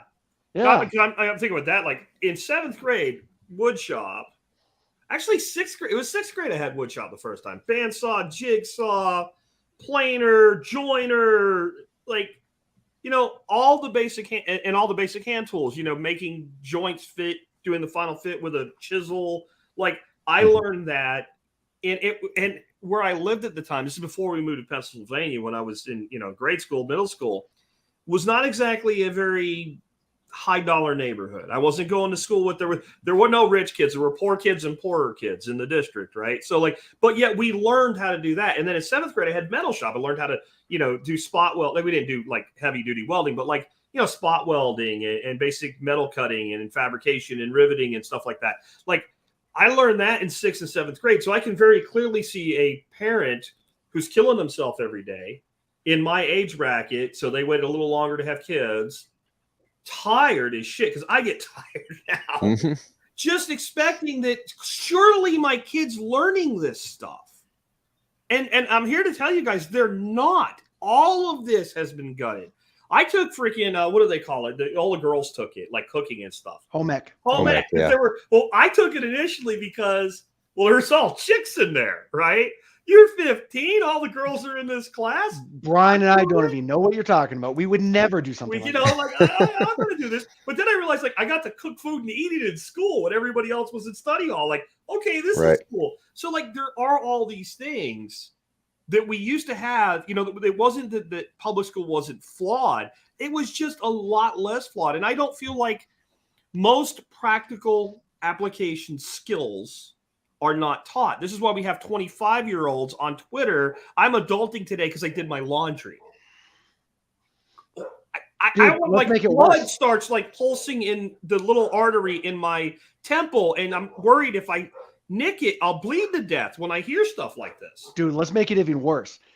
As a person that is around 12th graders, I don't know if it's for sure, but I'm pretty sure I got to be the only teacher telling people, you don't got to go get a 4-year college degree. Yeah. You can if you want to. Yeah. If there's a degree you want to go to medical school, go to college. You want to be an engineer, you probably go to college. Dentistry.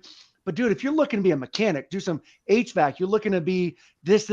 Dude, there are VOTech, there are tech schools. Go get this trade. And I swear it's an uphill swim for me because all the other teachers are telling them you don't need skills. Not like that. They won't be that outright, but they're saying you got to go to 4-year college. What they do is they kind of talk about it. If you don't go to college, then you're going to have to do these icky skill level things that are icky, and you'll never have any money. And a lot of the guys that do those skills make a lot better money than the guy with the degree that works in a cubicle. Right. Yeah. So I'm a painter. I do painting, pressure washing, and I'm 41 actually today, 41. And I have a 22-year-old brother. That's right. When I was a senior in high school, my parents came and said, "Hey, guess what? We are pregnant." And that was the fifth kid in our family. And so as he's leading up to college, I try to talk to him and say, "Tyler, you don't have to go to college. You can look at other options." And I'm not saying don't go to college. If you have something else or something you want to do that requires the college degree, go ahead and work on it. And I would say he's doing it right. He went to IUPUI. He's about to graduate. He's going to come out with, I don't think, any debt. He works for me 2 or 3 days a week and pays for what he needs to pay for. So, cool. But I was telling him beforehand, I said, you can look at doing something else. Let's say something that feeds off of my business. I get people all the time. Do you clean windows? Do you clean gutters? Yeah. Nope. And I'm too busy to do it. Yeah. But there comes in Tyler. And actually last year he started doing windows. He came to me a little over a year ago last winter and said, "Hey, I think I want to start washing windows." I said, "Great. Let's watch a bunch of videos. Let's figure out how to do this." And so I go buy all the tools. There's money in that. There is money. So as a junior going into a senior year, he wasn't booked full time for sure, but I just used my business to feed off and start bringing in window washing customers. And I would say when he did that, or he also took over some of the pressure washing, but when he's pressure washing or cleaning windows for my business on the side, when he's not busy doing that, he was painting, but he's making $40 to $50 an hour in college washing windows. Yep. He didn't have to get a 2-year degree to learn how to wash windows. No. He just started doing it. The first couple of times we sucked. And we ended up doing it right. That's so we did not clean the windows right. Yeah. It just took us a while to learn. I pay for it. I have 3 beautiful picture windows I put in for my wife because she wanted them. And she deals with all my crap. So when she wants something, if it's in any way reasonable, we're doing it. I'm not a window guy. And she's out there trying to clean them and they just streak because they're right where the sun hits. So we have somebody come about 4 times a year that really gets them perfect, and I'll pay for it. And there's people like me out there and you can make a lot of money doing it, And if I had 50 windows to clean every month, I probably wouldn't pay for it. But if I have 3 to clean a few times a year, just do it. I'm going to pay for it. I hope there's some parents listening to this thinking, man, why have I been pressuring my 17-year-old to go to college? Yeah. Ask yourself, why? Why have you? What have you been told in your life that makes you believe That's all they need to do. I'm going to say something that's going to piss some people off. Yes. I Let me think turn a off the lot of volume. parents are doing it for their own benefit, even if they don't realize it. They want the status symbol that my boy or my girl's off at college. They want to be able to say, my son, my daughter graduated from college, right? It's not your life. We're here to talk about raising adults. Yep. We're not here to talk about raising children. Raising children is the thing that you do for the product, which is an adult. Right. Yeah, so if you're raising an adult, your belief, no matter what it is, that you should have any say over what they choose to do with their free will when they become an adult is a effing illusion. And you have no business telling another human being how to live their life in the grand scheme of things. Ethics, morality, all that, absolutely. But what they do with that is theirs. You had your life. You got your chance. And when you say, I want them to have it better than me, then stay out of it so they can choose the path that's right for them, because that was your path that you didn't take. It's not your kid's duty to walk your path you didn't take for you. Sorry. And being forced. Dude, did you ever get in trouble in the military? You ever get an Article 15? Because I got 3 of those things. And I imagine. One. Okay. So, dude, Jack, let's say you and I, our passion is sweeping the floor. There's nothing you and I love more than getting that whisk broom and just hitting it, just getting that garage. Okay. Then we get in trouble.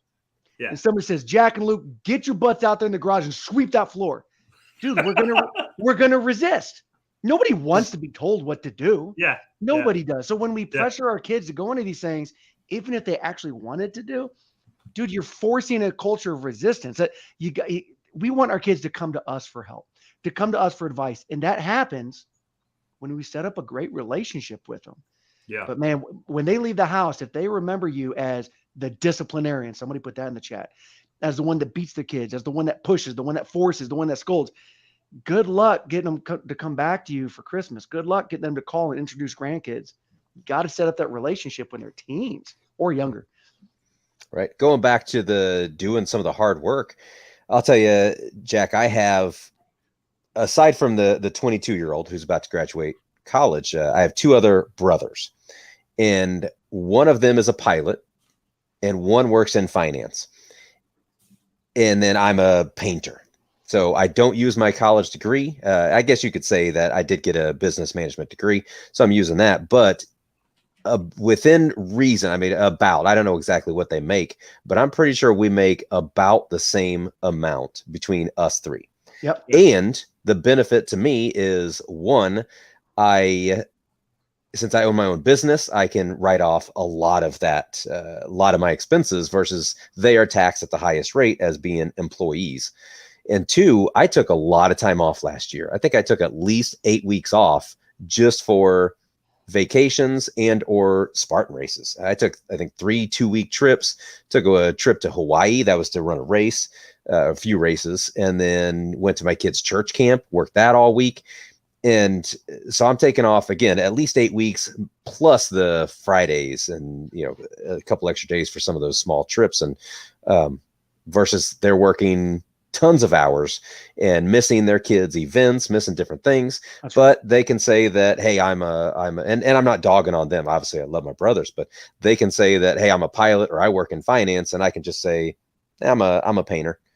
But we make about the same amount and with a whole lot more freedom. Man, can you imagine these 16 things, right? There's us. Yeah. Somebody sits their kid down and has this exact conversation. Yeah. It's like, dude, yeah. What have you been told you have to do after school? Oh, well, Dad, all my teachers say I got to go do this. Well, can you imagine that conversation from you as a parent that gives them a counter idea, a counter narrative? That is so powerful. I mean, they're going to look at life like it's a revolutionary idea. It's like, wait a minute, I don't have to do something. None of us want to have to do anything. None of us do. If somebody joins the Army to be a cook and they choose to be a cook, good for them. Literally, they're going to have a great time. Yeah. But when you join to be a cook, because that's all you qualified for in the test, you didn't have options. Well, you could have not joined. Nobody wants to have to do something. Present an alternative to the kids. Yeah, have those conversations, man. No, I agree. On the college thing, are you guys, either of you, familiar with Matt Powers? No, I don't think I've so. had him on the show, but it's been ages. He's a permaculture teacher. He actually was a public school teacher. He ended up a teacher at a charter school in California, one of the better charter schools in the state.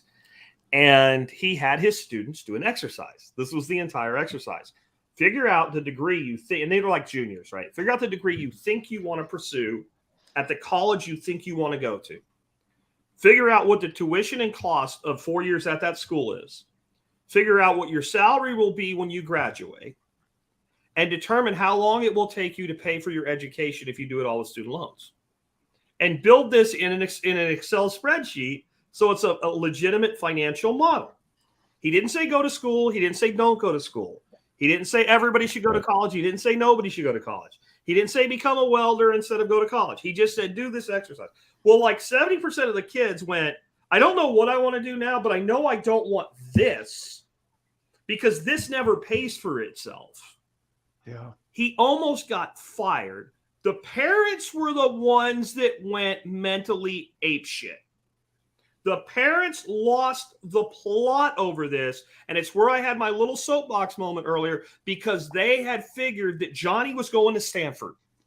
And then they already told the neighbors at a dinner party where they had apricot sauce pork tenderloin or some crap, right? It's my secret, the apricots or whatever they did. And they said Johnny was going to Stanford. And Johnny's like, yeah, I'm not going to Stanford for a degree in art history because I'll never get my money back. And so that's a bad decision. Now, you have to really think about the mindset of a parent that would be upset that a child made a well-informed, economically based decision about the rest of their life. And you might think I would kick those parents really hard. I won't because they're the product of the same system that's churning out that kid. It's selfish. It's very selfish. Yeah. If someone asks me, Mr. Grimm, we're back to the military. Should I join the Air Force or the Army or Navy or Marines? Dude, I refuse to answer that question. The reason being, once you're actually in the military and you're the one that puts on the boots and you're the one that's got to shave your face every day, don't ever think you did it because of me. Yeah. And I tell parents that haven't said too much to me because of my 20 years, but I'll say it in front of the parents. Don't you dare let a parent tell you what to do, which branch to do, which job to pick, because you're the one that's got to go do it. Do it. Yeah. So in my story, dude, I joined the infantry. Then throughout my senior year, a lot of family members, not my dad, they got in my head. They said, what are you going to put on your resume when you get out? Again and again and again. Yeah. I went back to Oakland, California. I changed my contract to be in the Signal Corps, which I don't regret. But yeah, I went through a lot of what if moments. Yeah. And I went through a lot of how did I let other people influence me like this? I absolutely did. So parents, if you're listening to this, your kids will remember you as either supporting and encouraging or pushing because of what you want. You know, on that one too, if it was right or wrong for you, that's individual. But at least it had a somewhat valid point, right? There was at least a validity to it that if you had a skill, you were more marketable when you got out. It still might not be the right choice, but a lot of the stuff that parents are telling kids like that today, what they're saying is not even valid. Like I had this young kid that worked for me for a while. He was all about going to college. You could tell this kid was probably not right for college. You know, good upper middle income family, respectable young man. If you really made sure he knew what you wanted, he would do it right. And once he knew it, every time, not really big on independent thinking and stuff like that, not real academic, no real goal for college. And you should have seen this kid's face. And it just come out the day that we were having this conversation while he was doing some work for me. I said, you know, they're hiring welders with a year of experience out in the oil fields right now for $80,000 a year starting. He had no idea. And he's like, well, maybe I should go be a welder. I'm like, you shouldn't be a welder unless you look into welding and you like it. Because there's a lot of stuff you can do. I'm just trying to point out that whatever you think you have to do, you probably don't have to do that thing. So maybe you should be more informed about what you do. And like this kid's whole, I don't know what he eventually did. I doubt it was go to college and I doubt it was become a welder. But like you could see right in that one moment, it was like, oh shit, everything I've been told is a lie. And I think the parents that are listening to this, and you see these commercials about talk to your kids and stuff, and you go, the things they're telling you to say your kid will never listen to. They'll listen to things like this, though. Yeah. And you can have that conversation with your kid tomorrow. You won't know it. And like you're talking about how they look, like they're miserable or whatever. Like I've told my wife with our grandson, he's a tween, right? He's going to look miserable 90% of the time. He could be being licked in the face by a puppy and eating an Oreo, and he still might look like this. It's okay, right? But you don't know that thing you said went in, so you take all those shots, and some of them are going to go in. There was a comment in the chat talking about soccer moms and football dads. So parents pushing their kids to go through insane travel, sports clubs, and all that stuff because that's what the parents want. And so it's funny. Brian and I, we're both coaches for it's a homeschooling Christian athletic organization, Indy Genesis, short for Indianapolis.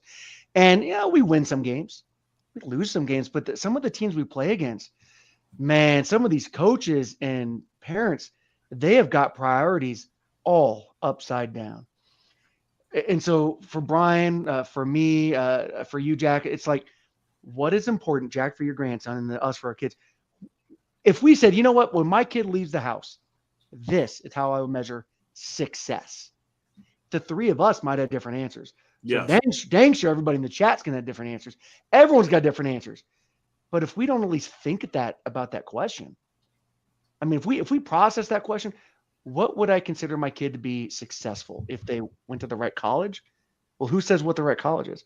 Well, if they make a bunch of money, well, how much is enough? Well, if they get the right job, says who? Says you? What is the right job? Yeah, or make a bunch of money. Well, doing what? Like how about that? If your daughter becomes a top-level escort and makes more money than you ever dreamed about, are you successful with raising your daughter? Yep. Right. That's just the culture. Is money the only gauge? Yeah. And so when we have these conversations, we sit down with their kids, I've started to reconsider what is success for my kids. And the biggest thing I keep coming back to is my kids are prepared to stand on their own, that they have a foundation. And for us, that foundation is in Christ. And they're ready to stand against the world because the world is going to come beating and trying to beat them down. And we want them to be successful. We want them to stand on their own and we want them to find pleasure and gratification in serving others. They also get paid. But man, they're giving of their time, their skills, and there's enjoyment in that. Sometimes that's welding. Nothing wrong with that. Go get a hard job. Work hard with your hands. Even if you don't do it your whole life, you'll appreciate what you have a hell of a lot. That's right. You find that white collar job that you actually like, and you'll remember what it was like being a welder. Because there's white collar guys that are like, man, I should have been a welder. Yep. If they were out there laying on their back in the dirt with a scorpion biting them in the back of the ear, welding together some crap, some roughneck screwed up, they might not feel that way. On the other hand, they might be like, this is the greatest day of my life. Everybody should find the things that they most have passion for and pursue them, and then figure out how to monetize that. Because there's almost nothing you can't monetize in 2023. You're right. Listening to, I'm sure you're familiar with Gary Vaynerchuk. Yeah. And I haven't listened to him for the last couple of years, but I remember for a while, he just kept going on and on about, guys, if you want to talk about peanut butter and jelly, there's somebody out there making 80 grand a year, making YouTube videos about peanut butter and jelly. Yeah. Find your passion and just do it. And with social media and everything, which we can get into that a little bit, but Luke, I don't think is on hardly anything. And same with me. I check Facebook occasionally, and that's about it, other than YouTube. And, but for somebody who is, you can make money doing almost anything. I was trying to talk to my daughter the other day about starting something where she loves art. She's very good at making. She made a quilt the other day, and she's just learning this off of YouTube. And she does all the Christmas presents. We'll get art from her doing something. And I just look at him like, where did you learn how to do this? I just looked on the internet. I just got on YouTube and figured it out. But I told her, maybe start something around art now, just showcasing some of your stuff, telling people how to do it. But again, you can make money at just about anything nowadays. Do something. There was a kid that got caught in a minivan going through the McDonald's drive-through about 5 years ago. He was like 11 or 9. It was somewhere in that range. He wasn't even a full teen yet. And so when the cops caught him, well, where'd you get the van? It's my mom's. Did she say you could have it? No. Did your mommy teach you how to drive? No. Well, how did you know how to do this? I watched it on YouTube. So the kid, like 9-year-old kid, watches YouTube videos of how to drive, steals the minivan, and goes to McDonald's. I'm not advocating doing this, Right. but it is the point that a 9-year-old can do a thing by watching a YouTube video that you say you can't do by watching a YouTube video because the kid just tries it. Now, that could have ended terribly. Right. So don't make it an advocation, but that just shows the power of a willingness to want something, to go research how to do it, and then to go give it a shot, right? Because whatever you're going to do is probably safer than a 9-year-old driving to McDonald's, right? Mm-hmm. But one of y'all hit. Yeah, the fourth item on our list is how to learn independently. There you go, right? Yeah. Right. Yep. One of y'all hit on something like, I'm not sure which one of you it was now, but when they leave the house, when the kid leaves the house, right? What is successful in your mind as a parent? What would you consider successful? You know your kid leaves the house and you know certain things are in place and you consider yourself a success because when the kid leaves the house, you're okay with them leaving. And so to me, if you don't know how to answer that question, how can you possibly be mentoring a child toward that agenda and that goal? And if your agenda and goal is in conflict with the kids, it's also a problem. So I think most of the people, like if you ask them that question, they're going to throw out a random answer that sounds good. It sounds like what you want to hear, but it's not a real answer. Like, I want them to get into a good school. I want them to have a good job, whatever. Like, if you ask me that question, what I want is my kid, now he's an adult and I feel like he's there and he's doing this. My grandkids, when they come of age, I want them to have the skills, the tools, and the knowledge necessary to pursue whatever they want and have success in that. That's a simple goal. It may be difficult to achieve, but it is simple to understand. And you know what it takes? It takes me out of the after. I'm all in all the way up until the point where they take that choice, and my decision making is out. I'm an advisor to the board now, and so I never really thought about it in all the times I've talked about this type of thing. But if you don't have that goal, how can you possibly be working toward a goal when you don't know what it is? That's where people say, I'm doing my best. That was a mic drop moment. That question. Yeah. It's a mic drop moment. You could hear a pin drop in a room. How can you work towards a goal when you've never defined the goal? And if you've never defined it as a parent, and you're the one that's actively trying to help your kid, and if you can't define it, dang sure your kid doesn't know. I mean, we're the ones that have lived life. We're the ones that have had jobs, been hired, been fired, been to different cities, states, and countries, had to interact with adults. We're the ones with the experience. Our kids don't. Yeah. So if we can't possibly define this, what do we expect from them? That their teachers are going to give them the goals? Nah. Teachers got 25 kids in the class for 45 minutes. They spend half the class with classroom management. They're not. No. So, dude, that was a mic drop moment. We all got to put some real thought based on our faith, our values, our morals, our skills. What is it I'd like my kid to have? Because, dude, once that kid is 20, they're not really trying to hear what you want them to do. You're welcome to give advice. Yeah. I think you're successful if they come back and say, I'm at this decision point and I want your advice. Yes. Mm-hmm. And what they do with your advice is not indicative of your success because you don't know what they know, right? This is very hard for us as parents. It's Dave Ramsey calls it powdered butt syndrome. Yeah. That once you've changed a person's diaper, it's very hard to accept that they may be right about something that you're wrong about, or for you to take advice from them, right? But in the end, like, okay, they're powdering their own butts right now. You don't need to be telling them what to do anymore. You need to be, I'm always dad, right? But I'm not the dad that tells you what to do anymore, right? I'll always be your father, right? But I'm here now as a contemporary. You're an adult, I'm an adult. We have to move to an adult on adult relationship versus an adult to child relationship. And I think this is something it's weird to me that we don't talk about this and we don't understand this because we intrinsically understand it. And what I mean by that is if we were good friends, you guys and I were good friends, we all lived close to each other if it was cool like that. And we all had kids that are in, general vicinity of age. When your kids come over to hang out with my kids and we're all sitting around and we're talking and we're discussing the way we conduct ourselves with those kids, we are going to be far more adult than that I think the average person is, but we are also going to be cognizant of the fact this is a 14-year-old. And my relationship with your 14-year-old is going to be different than if you had an adult kid that was 32 and the relationship I would have with him. And that makes perfect sense to us until the kid's ours.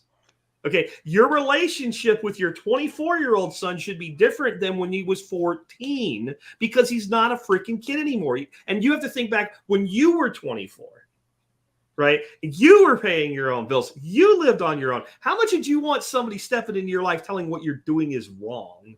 Yeah. Especially if it wasn't because, like if you're laying on the floor with a needle in your arm, I have no problem telling you you're wrong, but you chose this job instead of that job. You turned down instead of accepted a promotion, whatever that may be. Like, that's not my freaking place. And if I did my job right when you were 14, I shouldn't have to do that when you're 24. Right. But what you're talking about means, I like that number 24. You use that a couple of times. Yeah. If 14-year-old to 24, man, there is some life that kid's going to go through from 14 to 24. Yep. Some real life. And if we said, okay, what do I want for my 24-year-old? There's somebody in the chat there that said that my kids, I think it was Green Country Agroforestry, my kids have a place for me at their home. What a great relationship, you know? And if that's what we want, it will not happen accidentally. You cannot just stumble into that. It's like you can stumble into credit card debt. You can't stumble out. You can stumble into being overweight. You can't stumble out. You cannot stumble into a perfectly healthy relationship with your kid. You got to be intentional about it. Yes. That's what we're trying to help with, man. We're trying. Yep. Trying to prepare. Let's talk a little bit. Let's kind of bookend this with the role that fathers need to be playing with their kids. And you and I, probably because we worked for it, both y'all and myself, are blessed in that we're in intact marriages. And I think that in my wife's words, it's because I think everybody that does that understands that love is a choice. Mm-hmm. Talking about what's easy, like it's easy to fall in love. It takes work to stay in love, right? Like it takes, you are going to, I promise you this, if you marry someone, you're going to marry a flawed human being. And so will they. Okay. For sure. You're probably the more flawed one, just saying, guys. Yeah. So in this, speak as fathers to other fathers who are in intact marriages, but also speak to the fathers out there that are not, walk away dads that want to be involved, but they have that difficulty as well, because it is way easier to be a dad when you live with kids than when you don't. And I've had friends that have been on both sides of that. Sure. So I think it starts with the marriage. And a few months ago, I found a book called His Needs, Her Needs. And it is all about understanding how to work with your spouse and how to stay in that with that good relationship. And that's where it starts. If I don't see my kids but once every 2 weeks, it's really tough to teach them some of these values. And Luke and I both know kids or parents who see their kids just every so often and say, I want to teach my kid this, but I see him every other Saturday and Sunday, and that's it. And when I do, there's so much that we have to fit in that I don't get to these skills. So starting with the marriage is the first thing. And I would highly recommend that book, His Needs, Her Needs, and just understanding how, what your wife needs from you in order to want to be with you still. And same thing, what I need from my wife to keep her, me wanting her. And then once you have that, then you can work on it better with the kids. But going back to, we come home from work. Last night, I worked until I got home at almost 9 o'clock. And there's some days we're just going to have to do that. But we come home at a normal time, 5, 6 o'clock. We're tired. We just don't want to, we don't want to do anything. We just want to eat. Hopefully our wife, and I'm not saying this to everybody, but if you're doing that, you think maybe, hopefully your wife has dinner on the table or soon. And then, and then we want to watch our TV show and veg out until it's bedtime because we're just so tired, both physically and mentally. But it takes that being active role and saying, you know what, I want to teach my kids something. And I don't want to come across as, hey, kids, gather around the table because I know everything. And it's time for me to learn you some knowledge. No, that's not it. It is just intentionally sitting down with your kids when the timing is right and saying, hey, let's talk about this, or let's do this. A few weeks ago, I came home and I don't know if I was home from work early or what, but I was going to cook the meal that day. And I called my 2 oldest downstairs. I said, guys, I know you're busy doing something, but come down. You're going to learn how to cook a meal today. And I wasn't forceful saying you have to do this. It was more so, guys, come hang out. Let's hang out and let's cook a meal. So I don't even remember what we cooked that day, but we all worked together to cook a meal. And now, maybe my 12-year-old would probably need that a couple more times, but I'm pretty sure my 14-year-old would say, okay, what exactly did we do? And give me maybe a couple instructions and I can run with this. And I know Luke's can too. How many times, Luke, do you have your kids? I know your 2 oldest at least can just make a meal. I mean, there's times we leave our kids, maybe even tonight we'll go out to dinner and just leave our kids and tell my daughter, okay, we're going to be back at this time, and don't even ask her what she's going to make for dinner. Nope, we just let her choose. She makes it. I know Luke's can do that too. Yeah, I grew up in the 70s and 80s. They called us latchkey kids, and I'm going to say it wasn't all bad. Because you knew how to cook. If nothing else, you had to take frozen stuff out of the freezer and be like, oh, so you microwave it. Nah, see, we were poor. We didn't have a microwave. We got a microwave in 1987. Right? Like, no, we knew how to read the instructions, set the oven to 350. The first time you said 350, fine, boom, throw it in there and it burned. You learned to preheat. Like, you learned how to take care of yourself. And it sounds like, your kids are old enough now, they're doing that on sometimes because, we talked about the marriage. Okay, well, and we will occasionally tell my son and my daughter-in-law, we'll keep the kids for a night. Go on a date night. Or go on a date night, we're not keeping them overnight. Pick them up on the way home. Because you need time to yourself as parents. And that's another problem I think that we have. We stop dating our spouse, right? Yeah. Right. Dating behavior and marriage behavior are different. And so take your wife out, open the freaking car door for her. Do the stuff you did back then. Just once in a while, guys. It goes a long way. A really long way. One of your initial questions when we started this was with dads out of the picture, what is it like with men being men, boys becoming men? Can we just imagine the scenario where us as men, we come home and we model this relationship for our kids? We model, it's 6 o'clock at night, I'm tired, I'm coming home. And you actually say the words so the whole family can hear. Hey, sweetie, what would you like to do tonight? What do you want to watch? Yeah. Maybe not TV, but what is it? Would you like to go somewhere? You got it. And you push it until you finally find out what it is she wants. Can I go run the bathwater for you? And your kids are, wait a minute, this isn't what it looks like on TV. That's not what it looks like. You are modeling what it looks like. And you're also modeling that dating. And our kids are the kids want that. It's healthy. And I think it's going to create better men. So I'm thinking about the boys specifically. Because, man, the boys and girls are pitched different things. It's complicated, confusing for them. But what Brian's talking about, having kids stay at the home and cook, and what you're talking about with, hey, you go, I got the kids, take that date night.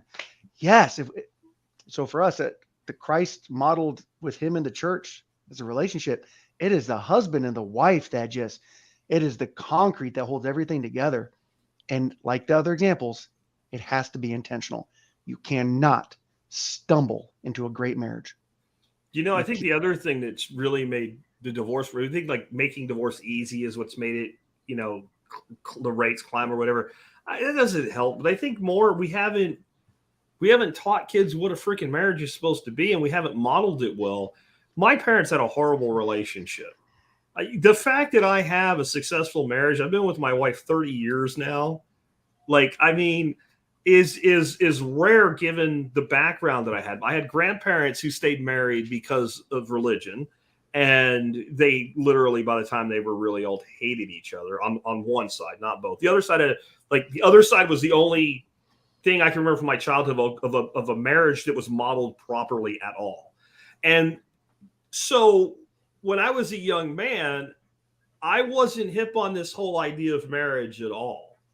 Because what's in this for me, watching my dad lose half of everything that he worked for, stuff like that, seeing how unfair things were. And I get the whole Met Gal movement, though I don't think it's a good idea. I get why young men feel this way, but it's as much a thing because of young women as it is because of young men. And so we used to teach women that there was a value in finding a husband. There's actually an old saying, she pursued him until he caught her, right? And we taught women that good men tend to marry young. They tend to make lifelong commitments, and they're gone, and they're not on the market anymore. And that doesn't mean run out and get married as quickly as you can, but you should be thinking this way as a young woman when you start dating.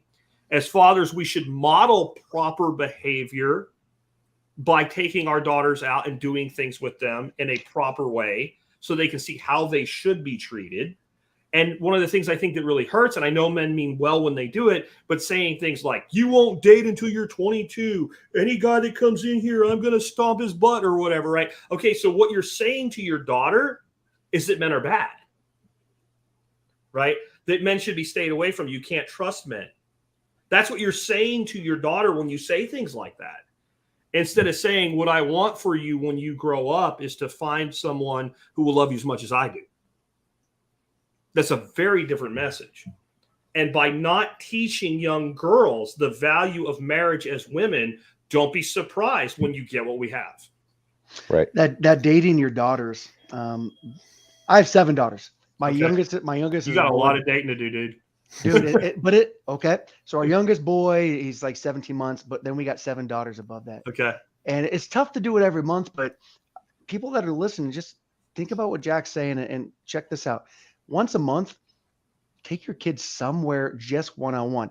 And if you're kind of like struggling on the budget, I'm not saying take them to Ruth's Chris Steakhouse. I'm saying you're going to Kroger to go grocery shopping. Hey, sweetheart, do you want to go with me? That's right. Put it in the vehicle and have a conversation. Don't pull your phone out. Don't do any of that. And as you're walking down the aisles, just joke around about stuff. And they're going to remember that this was one-on-one time. And you can even say these words. You know, I used to go on dates like this with your mom. Whoa, that would blow their minds. Yeah. And you give it an example, a role model. I love how you said that, Jack. We're not role modeling. We're not modeling this enough. Well, and so the other thing that would do, like taking them for a walk, taking them on a shopping trip, whatever. So when they meet that young guy who's killing himself, right, and trying to build a career and saving money, so after he finds a wife and gets married, they can buy a house instead of rent for the rest of their life. He's being frugal with his money. He has a budget. And his first date with this girl who he just met and doesn't know where this is going to go is a walk in the park or something. He's not a cheap ass who didn't, take her out to this expensive dinner or anything. Because no matter what you have in a dating relationship, a long-term relationship, you're not going to do that every day unless you find a guy that's worth $1 billion. And you're probably still not, because he's going to be on an airplane in Shanghai. Right? So setting the expectation that the time and the thing you're doing is special, independent of the cost. That's what that's doing as well, because the time is what was important when she went to the grocery store to buy lettuce with you or whatever. Oh, back to lettuce. Back to lettuce, Brian. All roads lead to lettuce. So Brian does a good job. His wife does too, of trying to take the kids out and just experience. And here's the great news of homeschooling. Taking the kids to Kroger is like a field trip. Yeah. Like, oh my gosh, we're going to Kroger, Costco. They're like field trips, and you don't have to sign parental consent. And there's another comment in there by Andy talking about, as a dad, I agree with this. I just got to say it, that we're modeling for our boys how to treat women. So that's kind of lost me too, because I got a bunch of girls. We're showing our young men, look, this is the right way. It's not to sex them up. It's not to stare at them in the yoga pants. That's not it, dude. Culture says it is, but that's not it. Right. But it's to show them, right? It's to show them how you should treat your wife, how you should treat someone.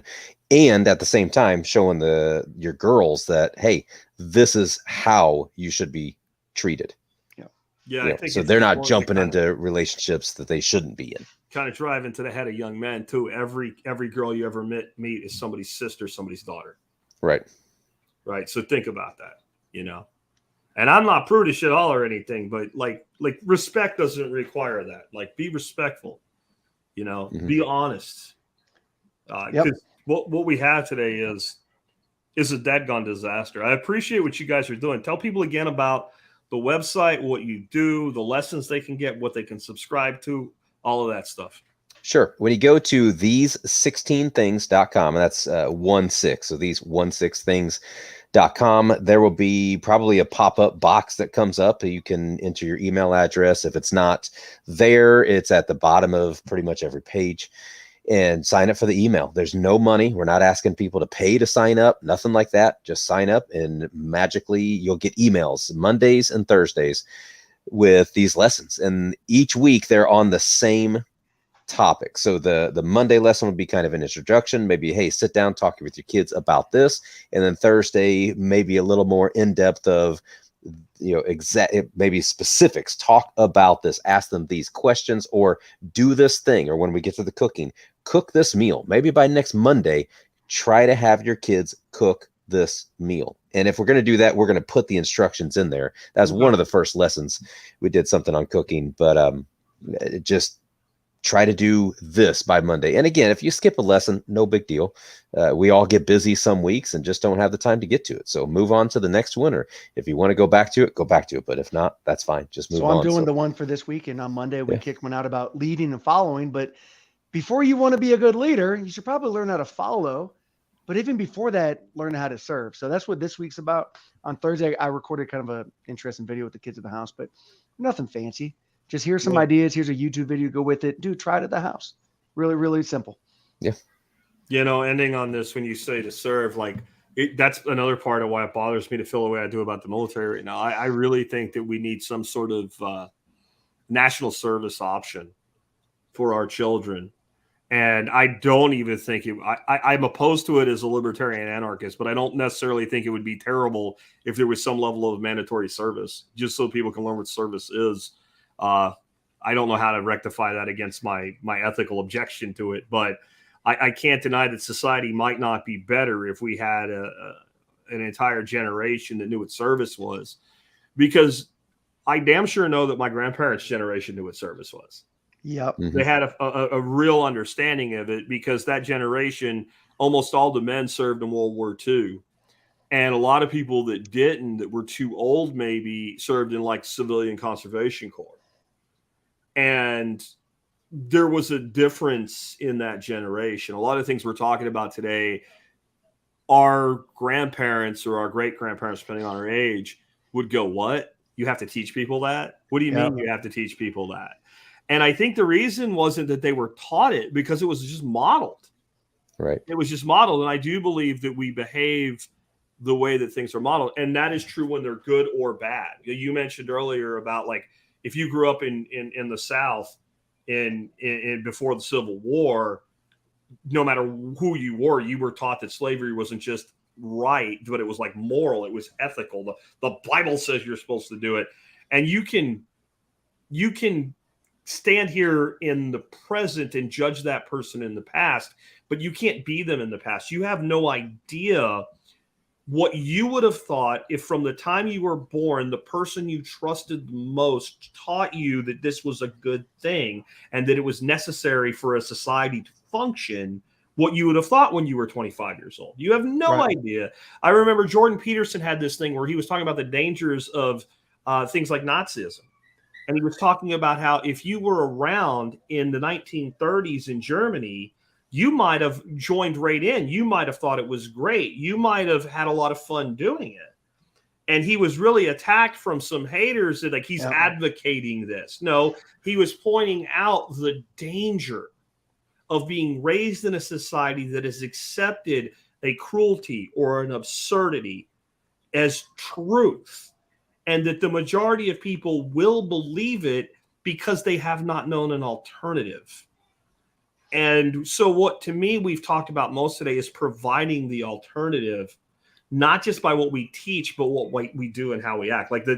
The whole do as I say, not as I do thing, that doesn't actually work. And it really never worked on me when I was a kid. No, but we get in positions of power and we think that it does. Yeah. So on the serving thing, someone had mentioned in Korea, I was stationed in Korea twice. They got the ROK Army, Republican Korean Army. Yeah. And it's mandated. I think it's between ages of 18 and 24.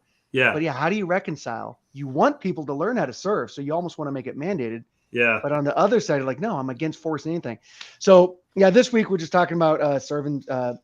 Again, some people can relate to this, some not. But Man, Jesus at one point, he got down on his knees in the dusty room with the towel wrapped around his waist, and he cleaned the feet, the mud, the dirt, the feces, all of those things that were on those people's feet, serving.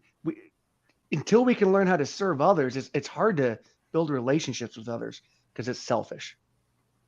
And so even if someone's not from a Christian worldview, you don't need to be for this one.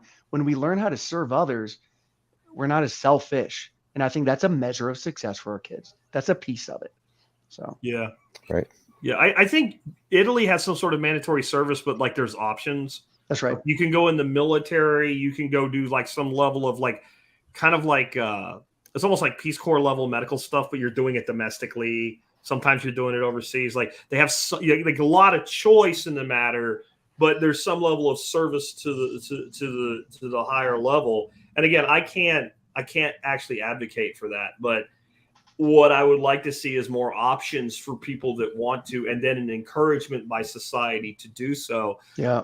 And maybe even some reward for doing so. Like, I have to say that when I got out of the military, even though I didn't want to be a mechanic anymore, it did matter when I put Army on my resume, right? That did matter. And even long after I had proven myself in a totally different place in the realm of sales, if I was up against another candidate for a position and we were very close and it could go either way, United States Army Airborne, yeah, I think I'm going to go with this guy.